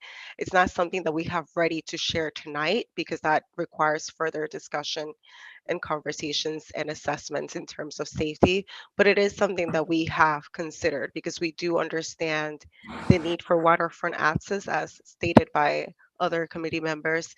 And aside from that, I know that we've looked at other alternatives within the vicinity of SBMT, But again, I think that at this juncture, it's something that we need to further look at and assess before we can say, yes, this site will allow for public access. Um, we're currently investing in other areas to make sure that we're engaging the community, but hear you all more than 100% in that need for waterfront access and understanding that the community has been left out over the years as part of a lot of these projects. We are looking into a learning facility similar to the Sims recycling facility, but we don't have a final decision on the location of whether it's going to be part of this SBMT site or within the vicinity of the SBMT site at the moment. Note to file, lead with that on your next community presentation. The architectural renderings are wonderful to those of us who are curious, naive dilettantes and those who are professionals, but lead with that stuff. That's going to help a lot. Can I ask about the DEP? Community Board 101. This is Community Board 101. Come on, guys. Yeah. So help us help you. Can I ask about the DEP easement that was illustrated in one of the site plans where you mentioned you didn't want to build, and so you're going to use parking? You weren't going to build upon it. There was a narrow margin, I believe, at the north end of the property. Can anyone describe a little bit more about why and what? We're very concerned about drainage, DEP, and the upland communities are burdened with aging infrastructure and insufficient DEP consideration about new building upland. So that caught my ear, and I'd love to hear more about it. If you're not prepared to speak about that, happy to hear more later. My understanding is that there's an existing stormwater line that connects out to the bay at that position. That area cannot be developed with regard to any permanent structure into the ground because they do not want any damage to that system. So the DEP has instructed our team not to build anything in that area. So we've only used that for additional parking space that we need. And we've created a hardscape space in the back because we knew that they may need to get a truck back there to be able to service the outfall that goes into the bay itself. So that's the way it's currently configured. Thank you. Thank you. So also note to file for EDC, we're thinking about context all the way into the water, right? And we're very concerned about drainage in South Brooklyn, the Gowanus, everything from, mitigation in the Gowanus to actual drainage off the uplands in Sunset Park. And so if we're going to talk about projects like this, we need to know in detail, like, with some, clarity from the agencies that are responsible, what's going on underground, and what's going on in the forgive my lack of vocabulary, but the water flow, the sense of what's happening with the water, and that would be most helpful in the future. Has EDC or Jacobs or any of the folks involved with this coordinated with the other entities that are developing green roofs and plantings and such, like the Brooklyn Grange and other rooftop treatments? Is there any coordination between that at all, or is this sort of a standalone? At the moment, it's being treated as a standalone. We have not done any coordination with any of the adjacent property owners from that standpoint. Some of them are private, right? It's not necessarily EDC properties, but the folks over there, who run the Brooklyn Grange, which is one of the largest rooftop farms in New York City, is literally a stone's throw from your property. And it's inconceivable to me that someone who's thinking about an integrated system isn't actively, reaching out to nearby adjacent properties. So please just take that to note. I want to change the topic for a second. Real quick. I just want to, and not to, I know this is your committees, but I do want to just call out Cindy and Karen. They've had their hands up for a while now, and oh, I can't see that. Please go. Yes, please, call on them. So I just want to kind of give them some space as well. Right on. Go ahead, Cindy. Oh, you're on mute, Cindy. Sorry. Now? Yep, gotcha. Okay, great. Thank you so much for this presentation. Just full disclosure, so this is Cindy Vandenbosch, and my company does have a permit with EDC, so I just wanted to share that in full disclosure. I have a question about compliance with local law 15, which is about whether the design of the building, especially with all the windows, is going to be bird friendly, and just if there's going to be bird friendly construction and design on the site. Is there someone here that can respond to that question? Alfred, you're on mute. Sorry, again, trying to be respectful of everyone. One of the things we are looking at is with the incorporation of the perforated panels, we know that that will help in reducing the glare so that birds should not want to hit something of that type. So that is something we've taken into consideration with regard to the overall placement of that. We can look at other bird control types of devices to help in regard to the overall site, but we're just really getting into that now if we, go further with it, but we haven't gotten very deep in the review of that yet. So, for example, one of the things, Jade, just one more point. One of the things we know happens a lot when you're working in warehouse spaces, birds tend to want to enter into buildings like that. So that's going to be something we'll have to look at as well, and how to control for birds to reduce them wanting to come into the building. Okay, thank you. And then just one comment on the public access is that, having some kind of educational space like what Alba mentioned is also, I think, really important for the community to understand what's happening, at the place, at the site, because presumably this is supposed to be an opportunity for local people to like access jobs and workforce opportunities. And so having a space like that where there's some visibility, there's some understanding of like, this is what's happening here on the waterfront would be incredibly invaluable. And I'm hoping that's kind of what you're thinking about. That is correct, Cindy. We'll make sure to engage you once we're in the planning phases of that vision. All right, thanks so much. Jade, I wanted to just ask, did you want to add anything to the question we just received on the bird control? Yeah, the only thing I was just going to add is, and we are going to consider species placement next to on the left side of the parking area, because we know that when you plant a tree that's within 15 feet of glass surface, it attracts them. So we're carefully looking at species selection around birds, because it is a big thing for sure. Good to hear. Karen Rolnick, is your hand still? Now I can see it. Karen, is your hand up? Really, can you hear me? Yeah. Okay, just one quick question. Does anyone know when this facility becomes fully operational, will there be many shifts of people working there around the clock? Will this be a 24-hour operation?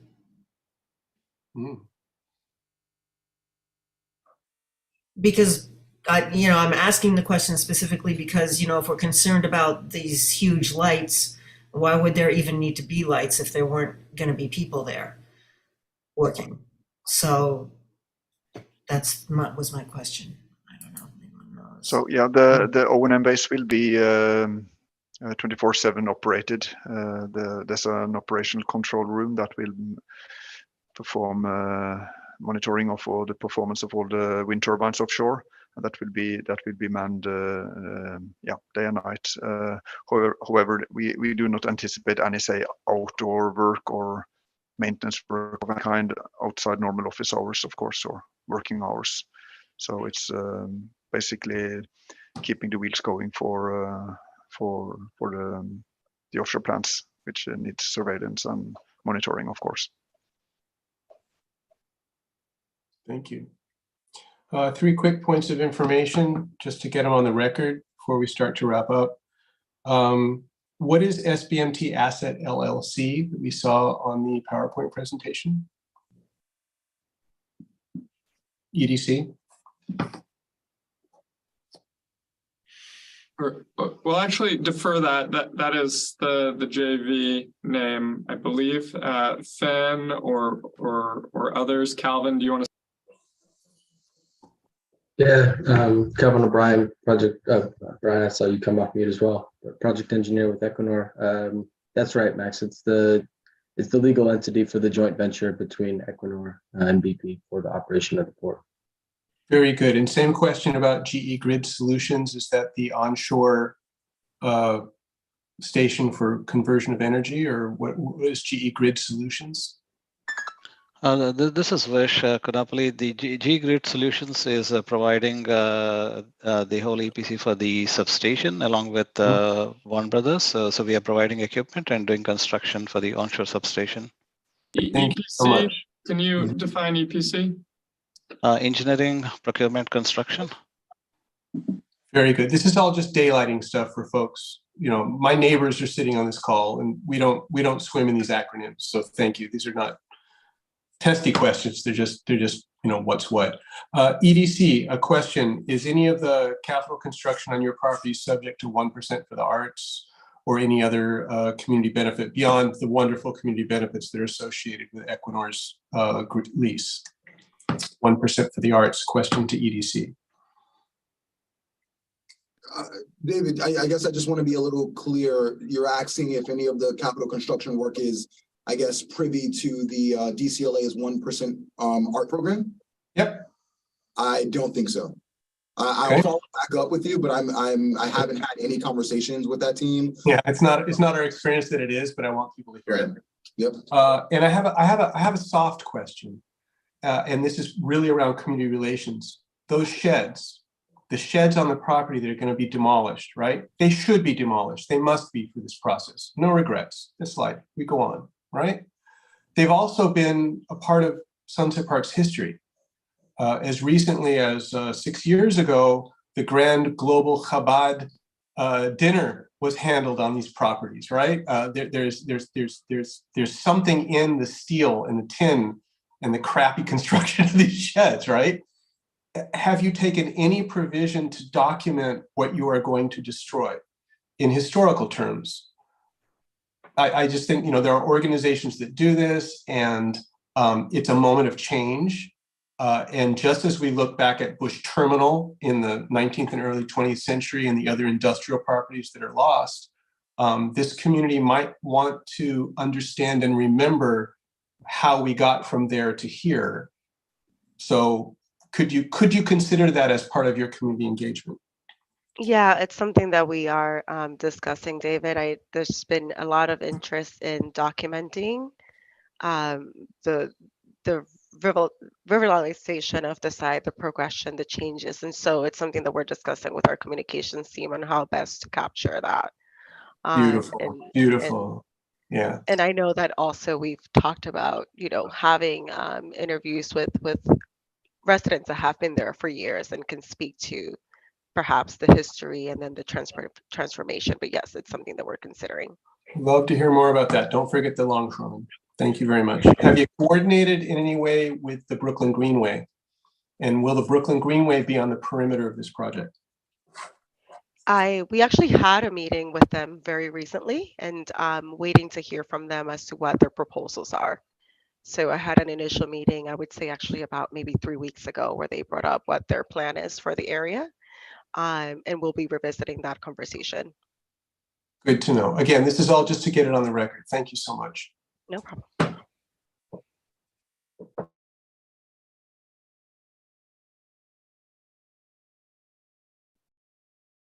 David, I do see Jeremy and Pat's hand up in case you can't see them. So I guess Jeremy. Sure, I'll be happy to take care of that, David, if you can't see whose hands are up. I just want to request for our presenters tonight, if both of you could email your presentations to the community board tomorrow. Absolutely, Jeremy, will do. Great, thank you. Pat, you're next. And that was actually one of my questions about the presentation. I'm Pat Ruiz, I'm second vice chair of Community Board 7. My question is on the security, since this building is going to have be closed off from the public, so to speak.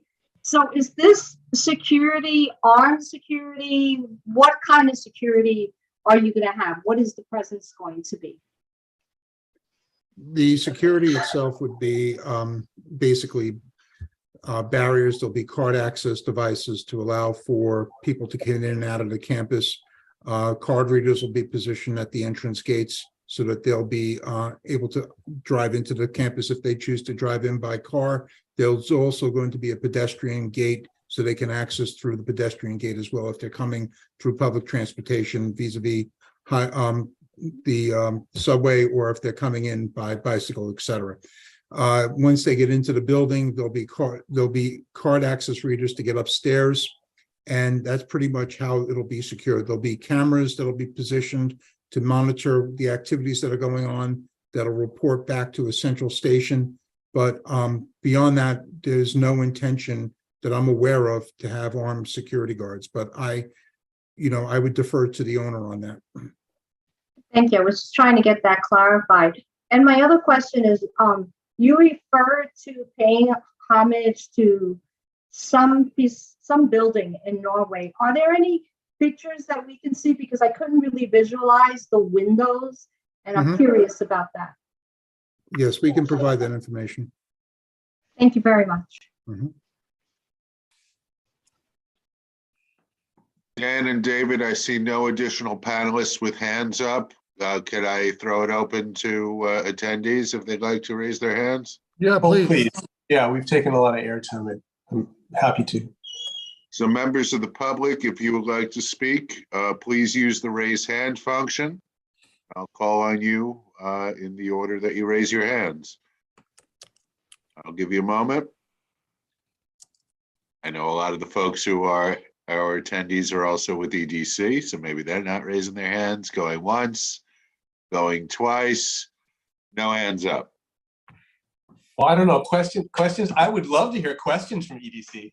That'd be good. But no, we're long on time, but we've covered a lot of topics and we're raising some things that are chronic issues. But, I want to acknowledge that, it's thoughtful. The design, I acknowledge the work. I acknowledge the work and the care and the sheer scale of this project and its long-term impact. But some of these other questions that we're asking about context and details are crucially important. And I charge EDC and the partners and Equinor and the partners to give it another pass. Be careful about our community. Take care of us. Don't just deliver something good, but do that extra something. It would go a long way, and it's a long time coming. So this is a plea. Sure.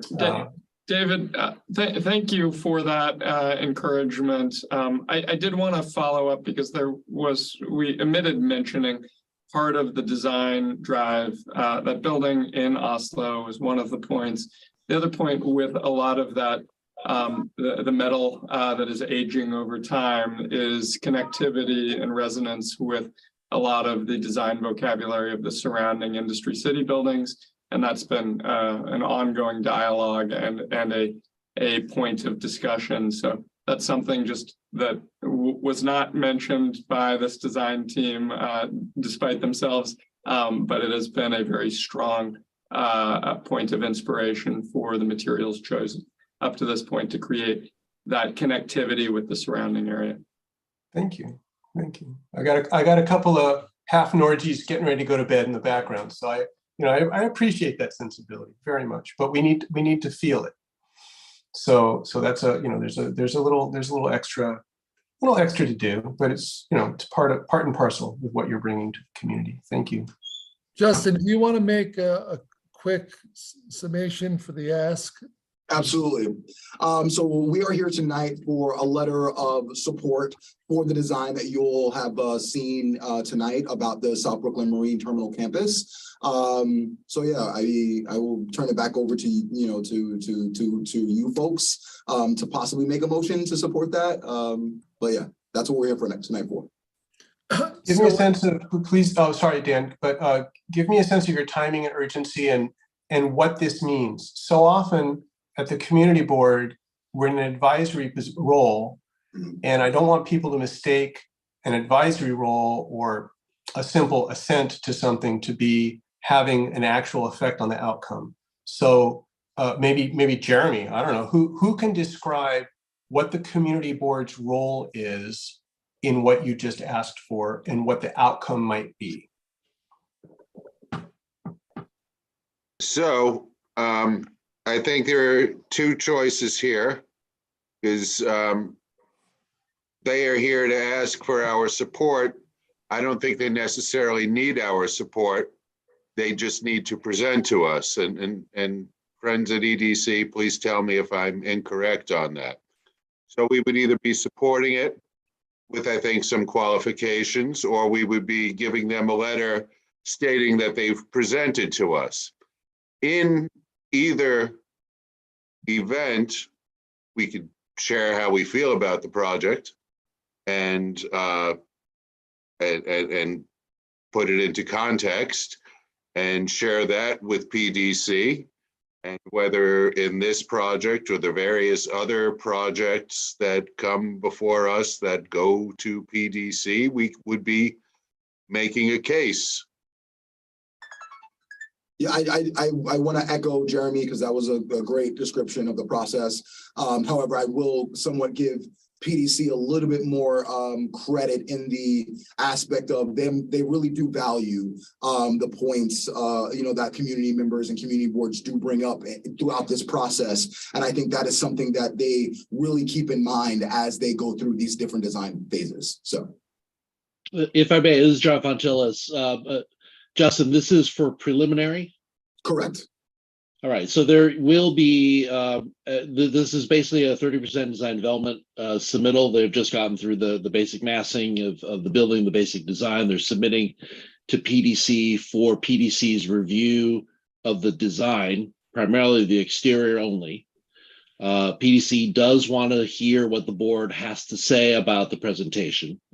There will be another presentation at final for PDC to review the ultimate design that Alfred and Jacobs puts together. And at that point, though, there is no community board submission. This is essentially our only chance to provide feedback. So it is an important letter or transmission to PDC describing our thoughts, comments, concerns, interests about the design. Thank you so much, John. And in that vein, there's going to be a report submitted to the full board on this, with all the pertinent information, including the concerns from committee members about it. We can write a letter. I wouldn't qualify it as a support letter. If what I've heard from this meeting is correctly, I wouldn't qualify it as a letter, protesting the project or the development. But we could write a letter that simply states what the report says in a succinct manner, that the presentation was made to us by EDC, Equinor, and Jacobs, and that we had the following concerns. And that goes to the PDC. I'd like to ask if put that question to the committee.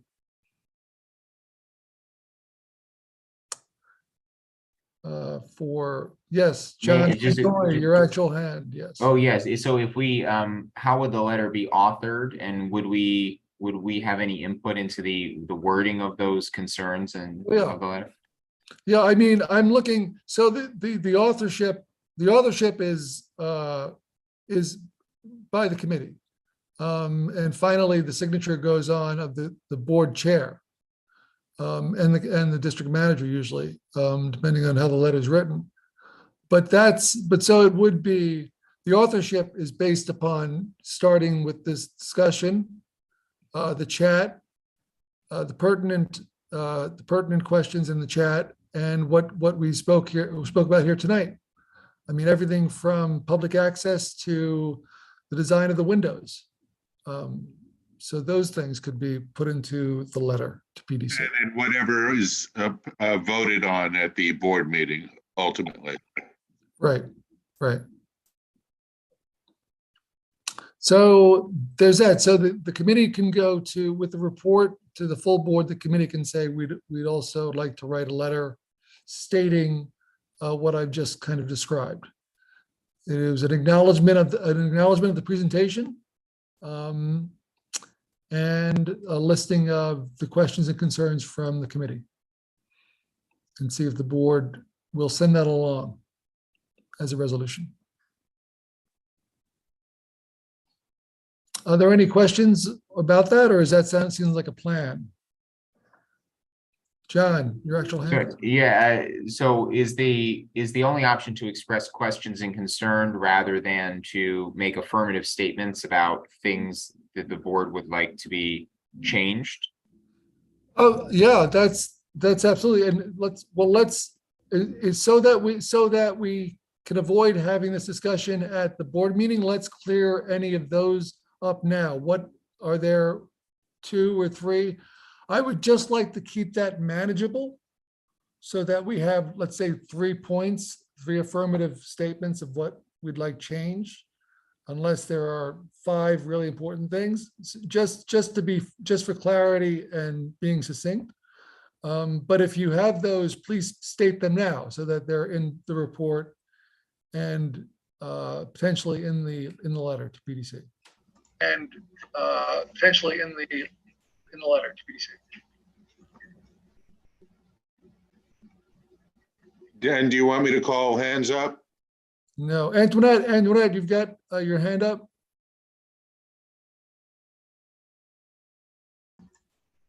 Hi, yeah, I have my hand up. I think that there were a number of concerns and questions that were addressed tonight, and I think it would be helpful to have EDC return with those responses before we move forward with, voting on whether a letter would be appropriate. And then also, Dan, can you just confirm what the vote is at the next board meeting for this committee? So the committee would, if you're on mute. Am I mute? Can you hear me? Okay. Can you hear me, Antoinette? Yes. So the letter that would be presented by the committee to the board to be voted on would be a letter that simply states that the presentation was made, and then gives the committee and the board, because the board is voting on it, the board's issues with the presentation as it was made. So it would be essentially a presentation to the board that the committee had these questions, and sending that out to the Public Design Commission, not necessarily EDC. And then also asking that we would like EDC to come back and address these very issues, not just EDC, not just EDC, and address these very issues, not just EDC. I'm sorry. Right, and I think, and I appreciate that, but I think the concern is that a lot of times those questions, we have all these questions and then there's not really much dialogue. So I think it would be important, EDC, they were very responsive. It would be great if they could, come back to us and help to tie up loose ends before we commit to, sending any letter of support. Just to be clear, oh, sorry, Dan, I don't want to cut you off. That's okay. I'll just say the letter is not a letter. The letter is not a letter of support.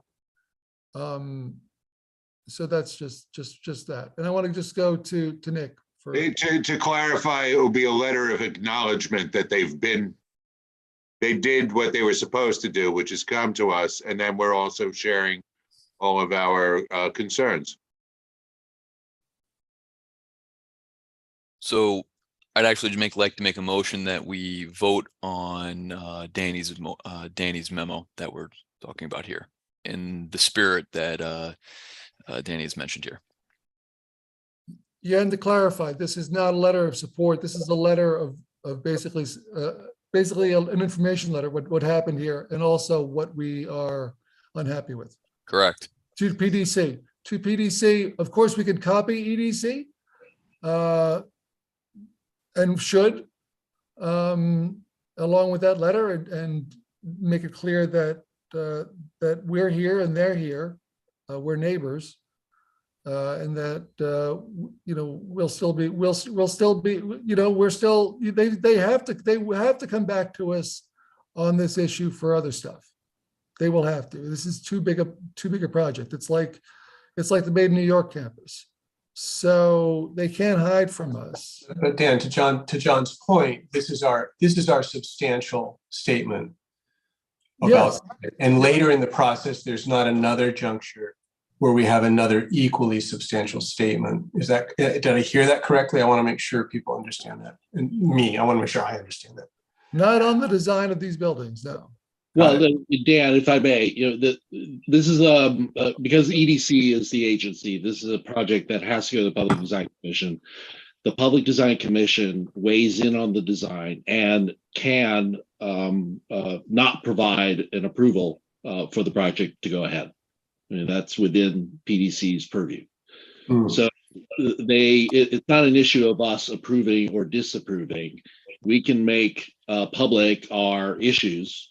And typically, PDC will take that under advisement, and quite honestly, will echo many of the concerns that we have. I would think going forward, things about the presentation of the building to the neighborhood, the idea about the perimeter, being community friendly, issues about lighting, all that stuff. If we wrote that into a response letter, PDC will respond, and they will ask pretty much the same questions. Remember, they only look at the design, they're only looking at the outside, but that also includes site planning, how to enter, how it relates to the neighborhood, etc. Now, this is really our only chance, but I mean, it's a very important moment, because it is really the board's only opportunity to influence the design going forward. And John, it's the design of the entire footprint of at least Equinor, right? Well, I'm assuming because this is only related to the building, the O&M building, that's being defined as such. There is, unless I do not know, I would assume the substation will come to us at some point, but maybe, I don't know. But I don't think there's a full site review of the rest of the pier, because there is no building per se, but I may be wrong on that. I defer to EDC on that. Okay, John Santori. Well, just to follow on Antoinette's question, so there were specific concerns that were raised, and there were suggestions that other information could be provided, such as some sort of view shed pertaining to the lights. And also there is, I think Mr. Consoli said that there is a traffic study that exists. So before crafting the wording of the letter, could we get that information, and could we have that to inform what is actually put into the letter? If we're voting tonight to approve the writing of that letter, could we get that information before the language has been crafted? Let's just, what piece of information specifically are we talking about? The height of the light towers?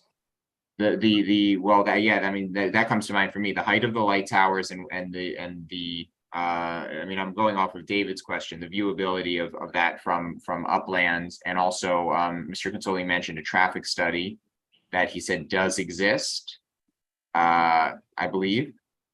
John Franciscan, are you on the line? Can you confirm that? Yeah, there is a traffic study, but I don't know the results of it, except that, it seemed to pass all the standard markers and everything, that it's not a tremendous burden on the traffic system or anything. Thank you, John. John's our project manager for the program with Jacobs. So I just wanted to ask for confirmation. John, you don't know the source of that traffic study? Did you guys hire a planning firm, or was it city, or was it who was it? Well, I mean, we did the traffic study. What we used as a basis for it, I would have to get with our traffic guys to find out. It was done a little while ago, and I don't have it fresh in my mind anymore. Okay, so the thing is, if traffic is it's an important design of these, it's important part of the design of these things, and it's important part of sort of the choreography of that part of the district. So it's important to get those questions answered. We'd like to keep those just to give you a heads up. You guys should be aware that there will be a letter sent. It won't be a support letter. It's not going to be a support letter. It's going to be a letter of saying, on this such date that the presentation was made, and that, we'll say what we liked about it, and then we'll say what we didn't. And it might be, a 2 or 3 page letter with line items, but that's it. So that's what we'll get back to you, to PDC and to EDC, and then we'll see what the PDC says, I guess. If they shrug their shoulders, they shrug their shoulders. If as John says, they actually listen, maybe we'll be meeting again, and maybe we'll have future discussions. And I don't think any of this is just so to state the obvious, counters the idea that the community is very excited to be part of this, sustainable future in terms of industry and energy. But of course, we have to fight our corner physically as well as metaphorically. So we're looking out for that district, which is very busy. That part of the neighborhood, which is very busy. So that's it. Victor Swinton. Yeah, Dan. Good evening. Maybe with the letter, I know you said it's not to support or not support, but maybe some wording could be put in the letter stating that we want a response back to the board with those concerns that are going to be in the letter, maybe. And maybe that would satisfy what Antoinette is looking for. That's about it. Antoinette?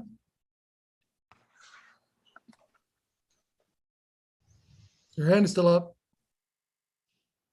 Sorry, so I dropped the line in the chat. At least for me, I'm just going to read what I had in the chat. At least for me, it would be helpful for EDC to return with the updated renderings so that, we can review it and we can see if there's any additional concerns that can be added onto the letter. My concern is that if we send out the letter without including everything and something's missed, then we're missing an opportunity to really hit the nail on the head here and making sure all of our concerns will be, reviewed and considered. Pat Ruiz? What's the timing on this letter? How soon does it need to get done? Did I hear December 12th? Justin? That is correct, Dan. Okay. All right, well, we'll be meeting next week. And if nothing else, you'll have a report we can send to PDC, but we'll probably have a letter send to PDC by the time, I guess soon after the board meeting, as soon as we can oppose it, if the board votes to resolve to send it. Okay. And yeah, so that's it essentially. The report will. I'm sorry, Pat. Do you have something else? So that's it. The report for the entire board will be as exhaustive as possible about what we've covered here tonight, and then we would ask that the letter that the committee is recommending to send will be equally exhaustive in terms of what our concerns were about this, including everything we spoke about and our asks that EDC come back with specific answers to our questions. Dan, there was a motion. Yeah, chat's running behind the scenes, and just for regular order, Pat, thank you so much. There was the beginning of a motion on the floor, so we should just address that in regular order, even though the sensibility of this committee has become very clear in the last few minutes. So I can retract it. Well, no, I don't need to retract it. We just second it, vote on it, and then that's it. No, you can pull it back, right, Jeremy? Can you withdraw the motion? I'm not a parliamentarian. Well, the motion was to recommend for the full board that we send this letter. I mean, if we don't- So David, the motion was not seconded, so it's not before the board. Okay, so we're not leaving a loose end. I think we know where we're going. I just don't want to. I want to be careful. Cindy and Pat both raised a point. It's fine. If Nick's motion is fine. It gets the letter moving. We get seconded, we vote on it, and then we write the report. So does it need to be seconded now? Yeah. Excuse me? What was the question? Are we waiting for a second or not? Would you like to second Nick's? If Nick still has it on the table, I will second it. Right. Okay, it's seconded. So the motion is to recommend for the full board that we send a letter acknowledging the presentation tonight and then listing out exhaustively as possible all our concerns to the presenter. Point of inquiry. Sure. If that's the property, but would the language of the letter have to be finalized before the next meeting of the full board? No, it would not. The language of the letter is, that's why the board would vote on it and take friendly amendments, or it could die at the board level. But so the final, we would have to explain to the board what the language would be. And then that's why the wording an exhaustive listing of our complaints here tonight would give us the ability to incorporate all of those into a letter to PDC. But the language could be changed up until the 12th of December. Up until I What would the letter says, I'd say we'd probably want to get it out a week early. Yeah, we would. Yeah, and once the board votes on it, and what's in the letter, then we write the letter. Just to kind of provide a little bit of insight, because as you will probably assume, I've done this in a number of different communities and a number of different community boards. John, to like somewhat, I guess, address your concerns. What I've seen happen before is Ben, in partnership with David, would draft this letter and send it out to this committee, ideally before the general board meeting, so that they could receive, comments from the subcommittee before it presented to the board. But every board does differently. However, I have seen that to be somewhat of a standard practice. So. Thank you, Justin. But I just ask it in the context of if there's information that this committee could request tomorrow, for example, from EDC or from Jacobs, and we got that information back, is there time to incorporate that information into the actual wording of the letter, even if that's after the next board meeting? Or is the only actual language period between now and the next board meeting? No, so I'm gonna say this. The language for the letter starts now. It's already started with this discussion. When we present it to the board either gives us permission or doesn't, or the board gives itself permission to send the letter. And what's in the letter is stated clearly and voted on. Now, if there's a point, of information you want to know, or we want to know that we don't know now, but it's pertinent to the questions that we know after the board meeting where we potentially vote on that resolution, then that can go in the letter, sure, because it's pertinent to everything we're talking about. That's what. So if it's pertinent, then it'll work. That's, and the reason for that, of course, is because we don't want to get too all over the place. Cindy Van Bosch? Yeah, just point of inquiry. This is a committee vote, right? Yes. Okay. Yeah, yeah, we don't have the entire board here. So there it is.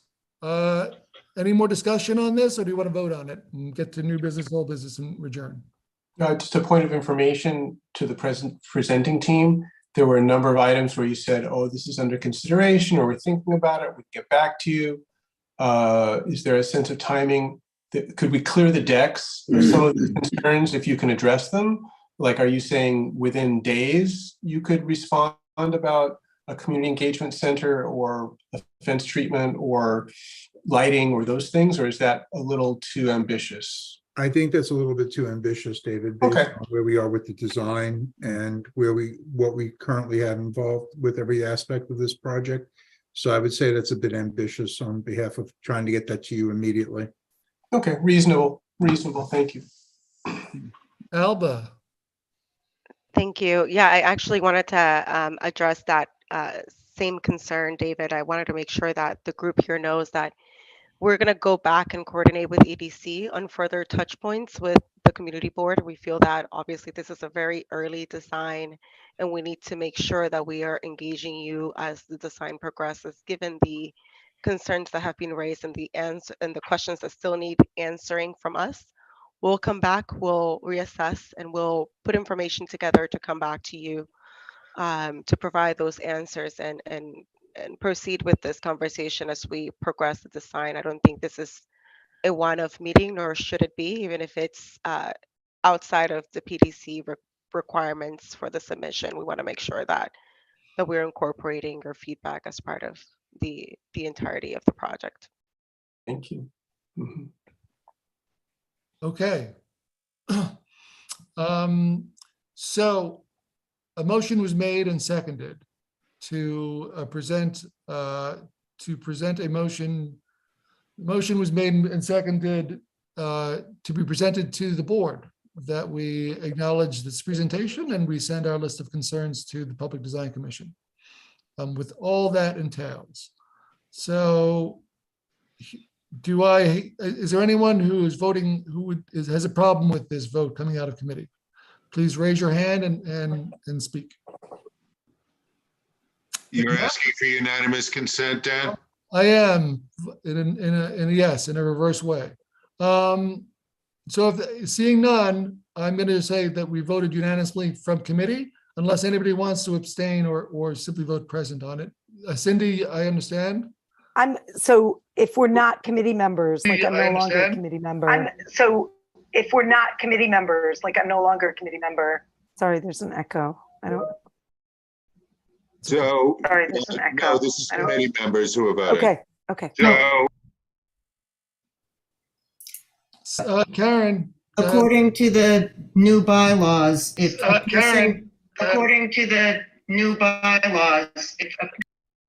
a person has attended 50% or more of the meetings regarding a subject, they can vote on it if they're a community board member. Okay, so I vote present for the previously stated reason. All that for a present vote? Okay. You're present, Cindy. That's it. So we'll do that to the board next week. Dan, there are a couple of hands up. Yeah, Karen again and Antoinette. Or Antoinette, if Karen's done.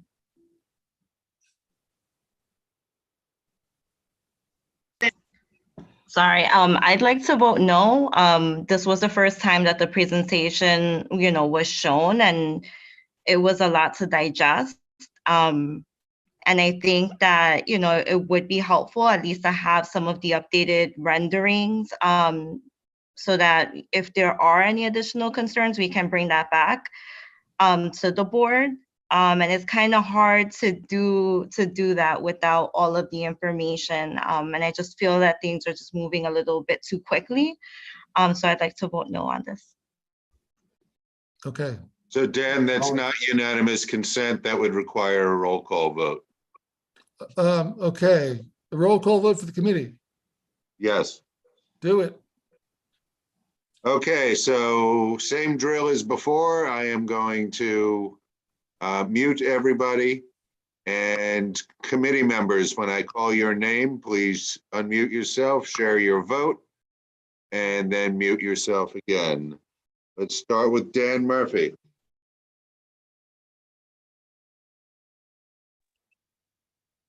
Dan, you're muted.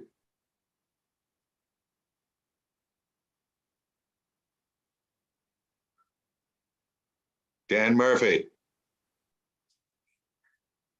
You're still muted. Yes. There you go. Dan Murphy, yes. David Estrada. Yes. David Estrada, yes. Amel Afzal. Yes. Amel Afzal, yes. Sandra Alfonso. Nicholas Azadian. Yes. Nicholas Azadian, yes. Joan Body. Joan Body. Justin Collins. Justin Collins. Cynthia Gonzalez. Cynthia Gonzalez. Diana Gonzalez. Diana Gonzalez. Hector Gonzalez. Hector Gonzalez. Leonette Lopez. Yes. Leonette Lopez, yes. Antoinette Martinez.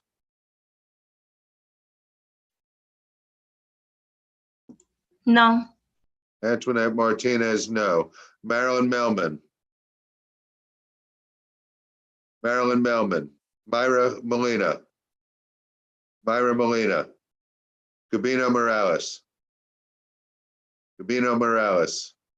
Karen Rolnick. Yes. Karen Rolnick, yes. Damaris Santiago. Yes.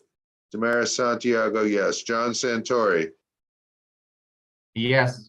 John Santori, yes. Dan, yes is 8, no is 1. Cindy is present. Okay. Motion passes. So just quickly to say that next week when we make a presentation to the board, we will ask that they resolve to let us send the letter stating the presentation took place and these were our concerns regarding the presentation or the plan. Okay. I want to move on to new business and old business before we adjourn. New business first. Anyone have new business? Just briefly want to say thank you all. I'm sorry, guys. Thank you. I want to thank the presenters. Sorry, Justin. It's all right, Dan. Appreciate the time you all gave us. Really respect the opinions and the questions and concerns. Looking forward to continuing the conversation at a later date. Well, thank you very much. Thank you all, guys. Have a great night, guys. Thank you.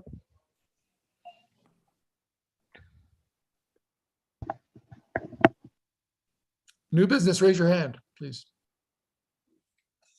John Santori. Yeah, this is just, sorry, this is a question. I guess it's new business technically. The PDC meeting for this project, is that scheduling of that completely out of our control, or is there any way that can be rescheduled? I mean, how did this December 12th date get set, and why was this just brought before the committee at this date about a month before? Dan, if I may, this is John Frontelis. There is a schedule for PDC. It's on the PDC website. They meet monthly. What I'm a little concerned about is that, again, I apologize. I'm not a member of the committee, right? So I'm just blurting in. They should have gone to conceptual review previous to this, where they should have heard quite a bit from PDC. This is the first actual review, official review preliminary. And this is the moment in time where the community board gets to weigh in per the requirements. However, they must come to the board. The board must provide comments, and then that's provided to the PDC primarily, usually a week before their hearing on December 12th.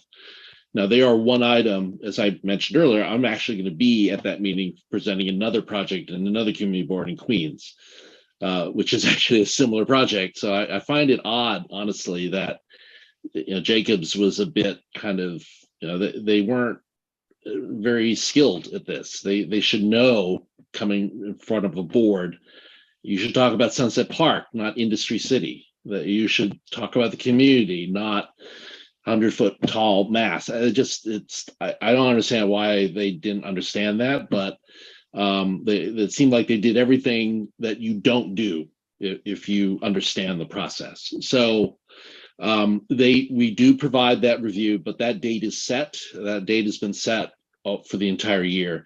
The choice was that they decided to meet that date, and that might be because of their schedule. But I delayed to my hearing till December. I was supposed to go in November, but we weren't ready, so we delayed it. So it might be a question if we push back and say, we're not going to give you, we're going to give you all negative reviews. It could be enough for them to reconsider going to PDC, because PDC does echo a lot of what the community says. If we said that this is the worst thing that happens to Sunset Park, and you guys are turning it into a prison, because of the fence, and you're not doing anything for the community, whereas Sim right up the street provided a whole public access, and you're not doing anything across 40 acres of SBMT, PDC would hear that loud and clear and respond. At least that's what my point of view would be. So it is locked in place. However, I mean, the chance could be we push back and say, look, you got to come back and redesign this thing, because it's just not going to fly. Well, is that worth discussing at this point? I mean, because it sounds like there are some not just superficial concerns, but some larger, deeper concerns with aspects of this that might have been new to people tonight. So rather than just write the letter, not just write the letter, but I mean, what about expressing a request that the applicant withdraw and reschedule their PDC appointment, and then come back to this board with some of the matters addressed that John is talking about, and that others, I mean, what would be the harm in making that request?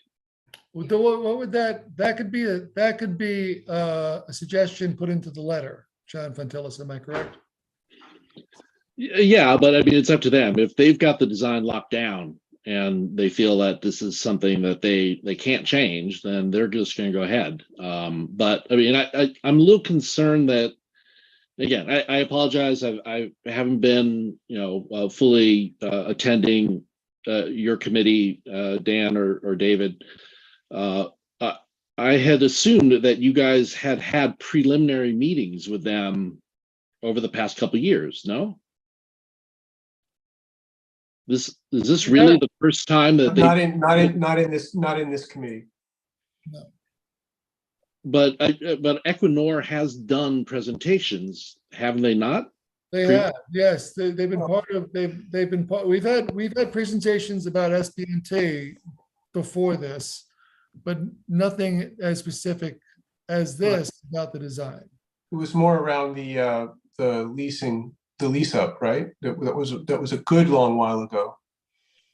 Well, the rubber's meeting the road now, so we're actually seeing what they're proposing. I mean, from my point of view, I find some things wanting.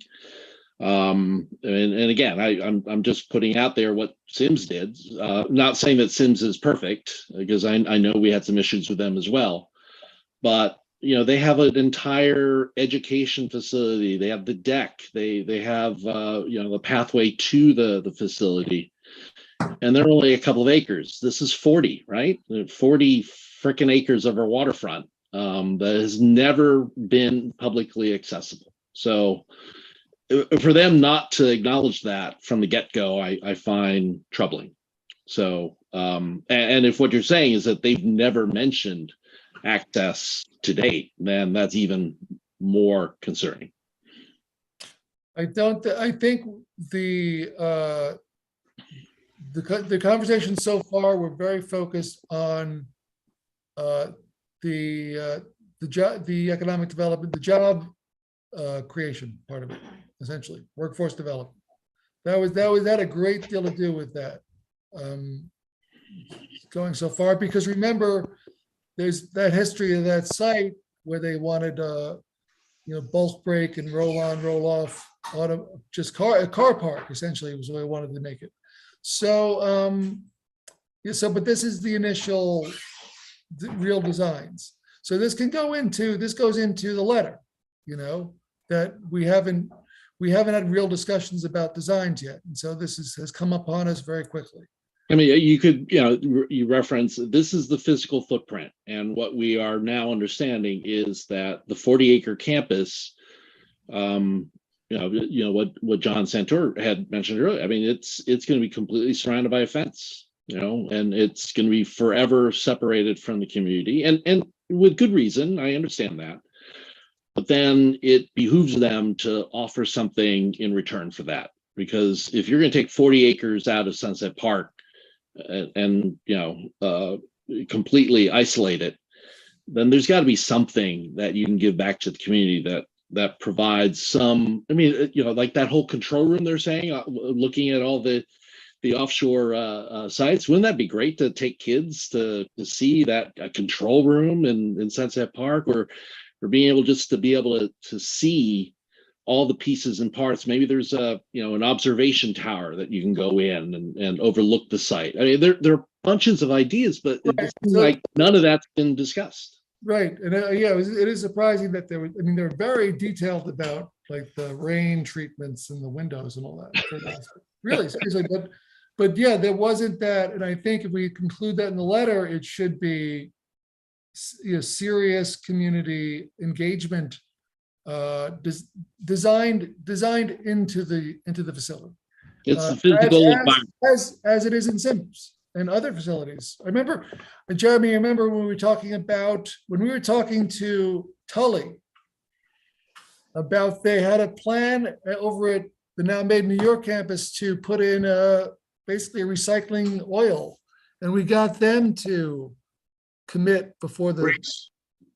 What's that? It was a grease recycling. But they had community components built into the design. So anyway. Well, can I just ask, you're also, aren't we doing the same thing for Made in New York? Aren't we doing the same thing for Brooklyn Army Terminal? Aren't we doing the same thing for Bush Terminal Park? I mean, the design, again, I mean, that's just because I'm who I am. The physical footprint, the environment, the characteristics of the environment are, what we live with day to day. And yes, job creation is fantastic.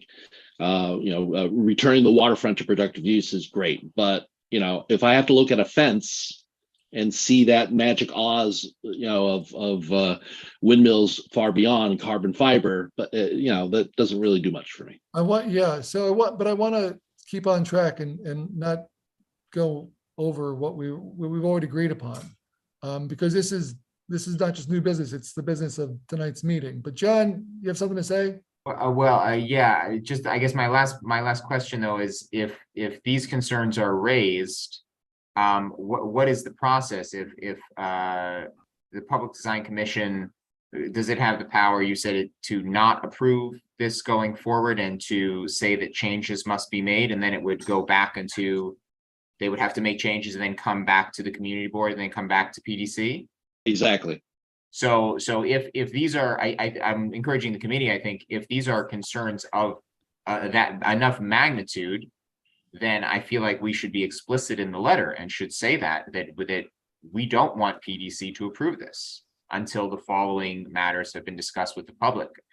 That's up to the members, of course, but that's what I'm hearing. That's what I would prefer, especially considering the tight timeline here.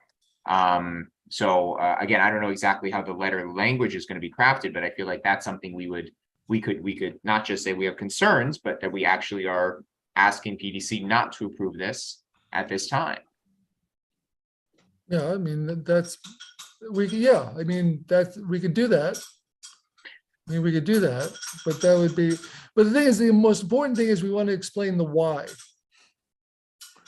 So it's fine to put at the end of this letter to say, and we ask that the Public Design Commission, take these considerations seriously and not approve of this design until our questions have been addressed. The community board's questions have been addressed, because that's the limit of our power too, by the way, is yelling at people. Anyway,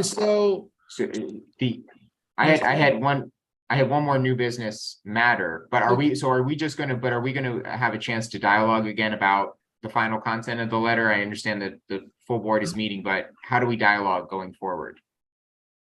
Going forward? Yes.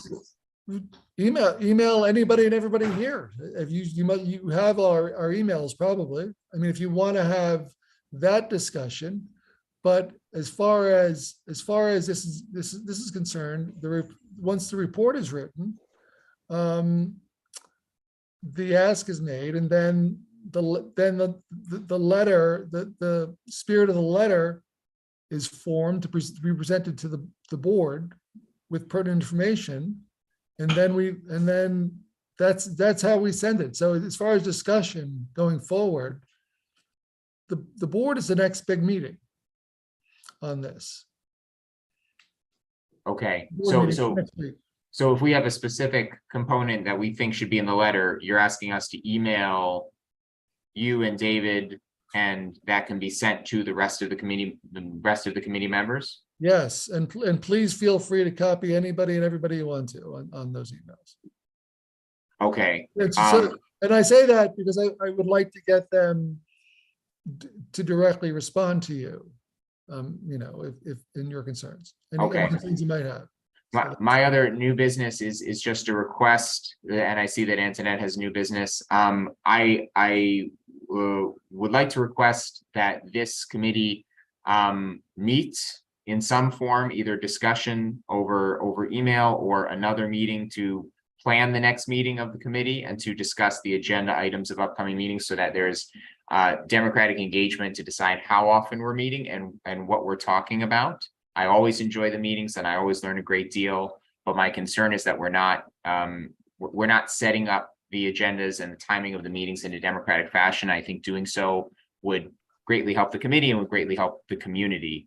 So rather than go through a list of new business suggestion items, which I have sent to the chairs, Sure. I would tell you what, send an email to me and everybody else, and front it. Do me a favor and front it with this. Give us a clear definition of democratic. Okay, I only have a few email addresses for committee members. I think many of the committee members I don't have email addresses for. So I can send it to you and David and the board and a couple of other people, but is there a way for that to be circulated more broadly? I don't know. Dan, do you authorize me to send it to the committee members? Oh, yes, of course. There we go. If I have that authorization, of course. Yes. Okay. Okay, then I will send that. I will send that request and with explanatory statements. Okay, thank you.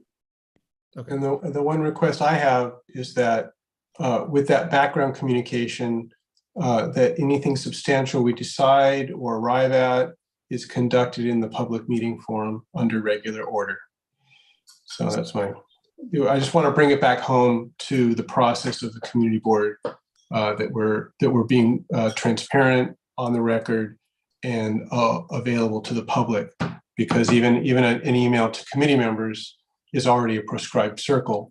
And I think if I take the spirit of your comment, it's that, to daylight things, to get more eyes on things. So I'd like to have us revisit whatever is communicated privately by email, even if it's to a group, it's still private, to get it on the record in the public and within the community board regular order.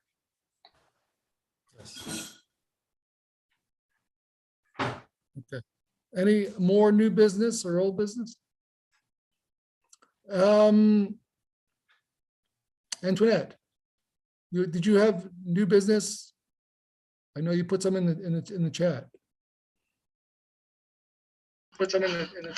Yeah, I was just wondering because there's just so much going on, especially along the waterfront. Does this committee currently have a list of all of the projects that are going on and the status of each? That way we have, everyone can be on the same page in terms of what's happening and, where we are in terms of timelines for each project. Short answer, no. Short answer is no. Yeah. Short answer is no because. Short answer, no. Short answer is no. Yeah. Short answer is no because.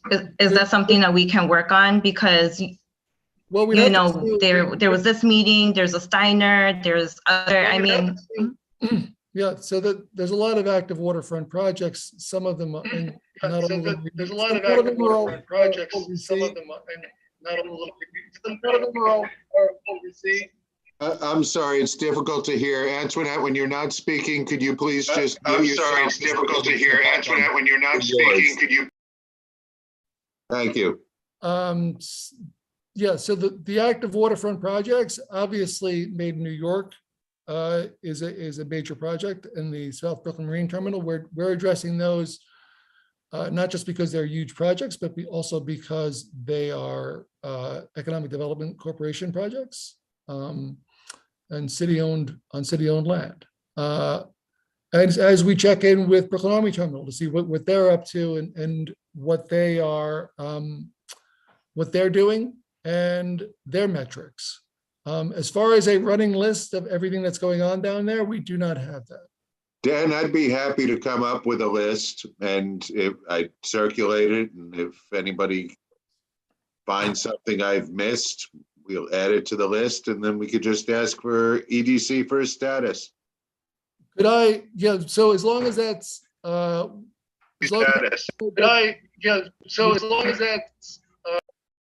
we're dealing with EDC, so as long as it's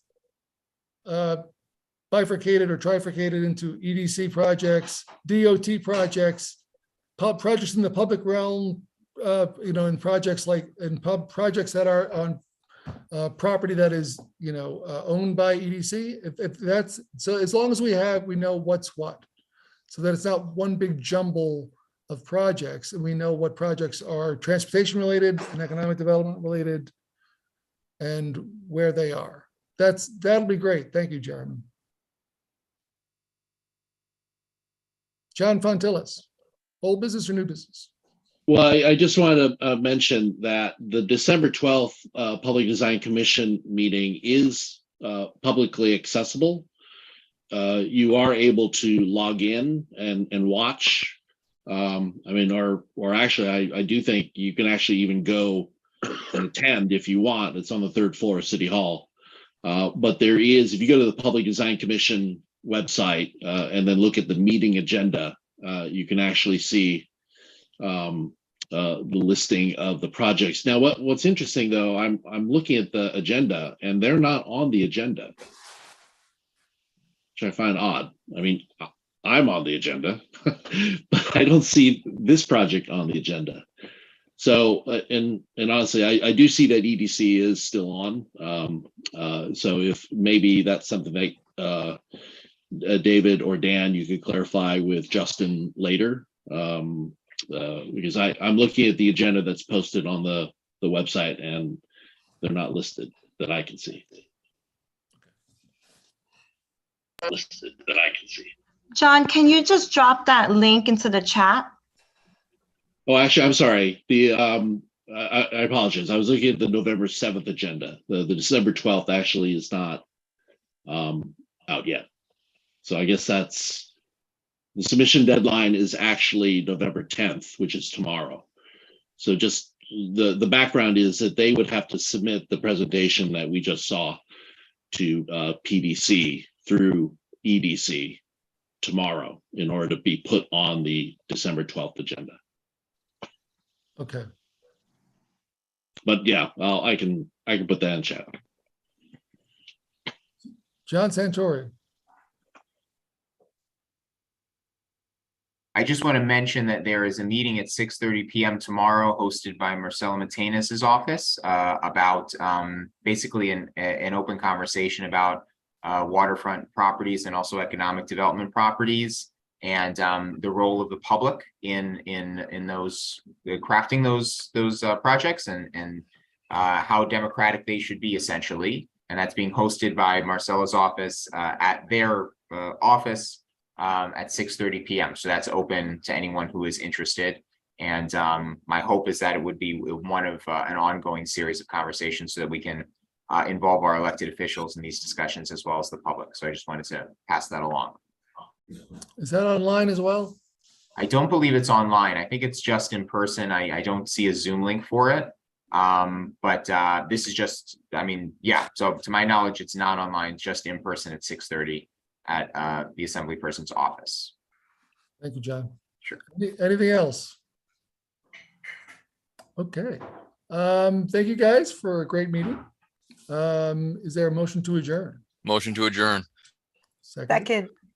All right. Thanks, guys. Ciao, ciao.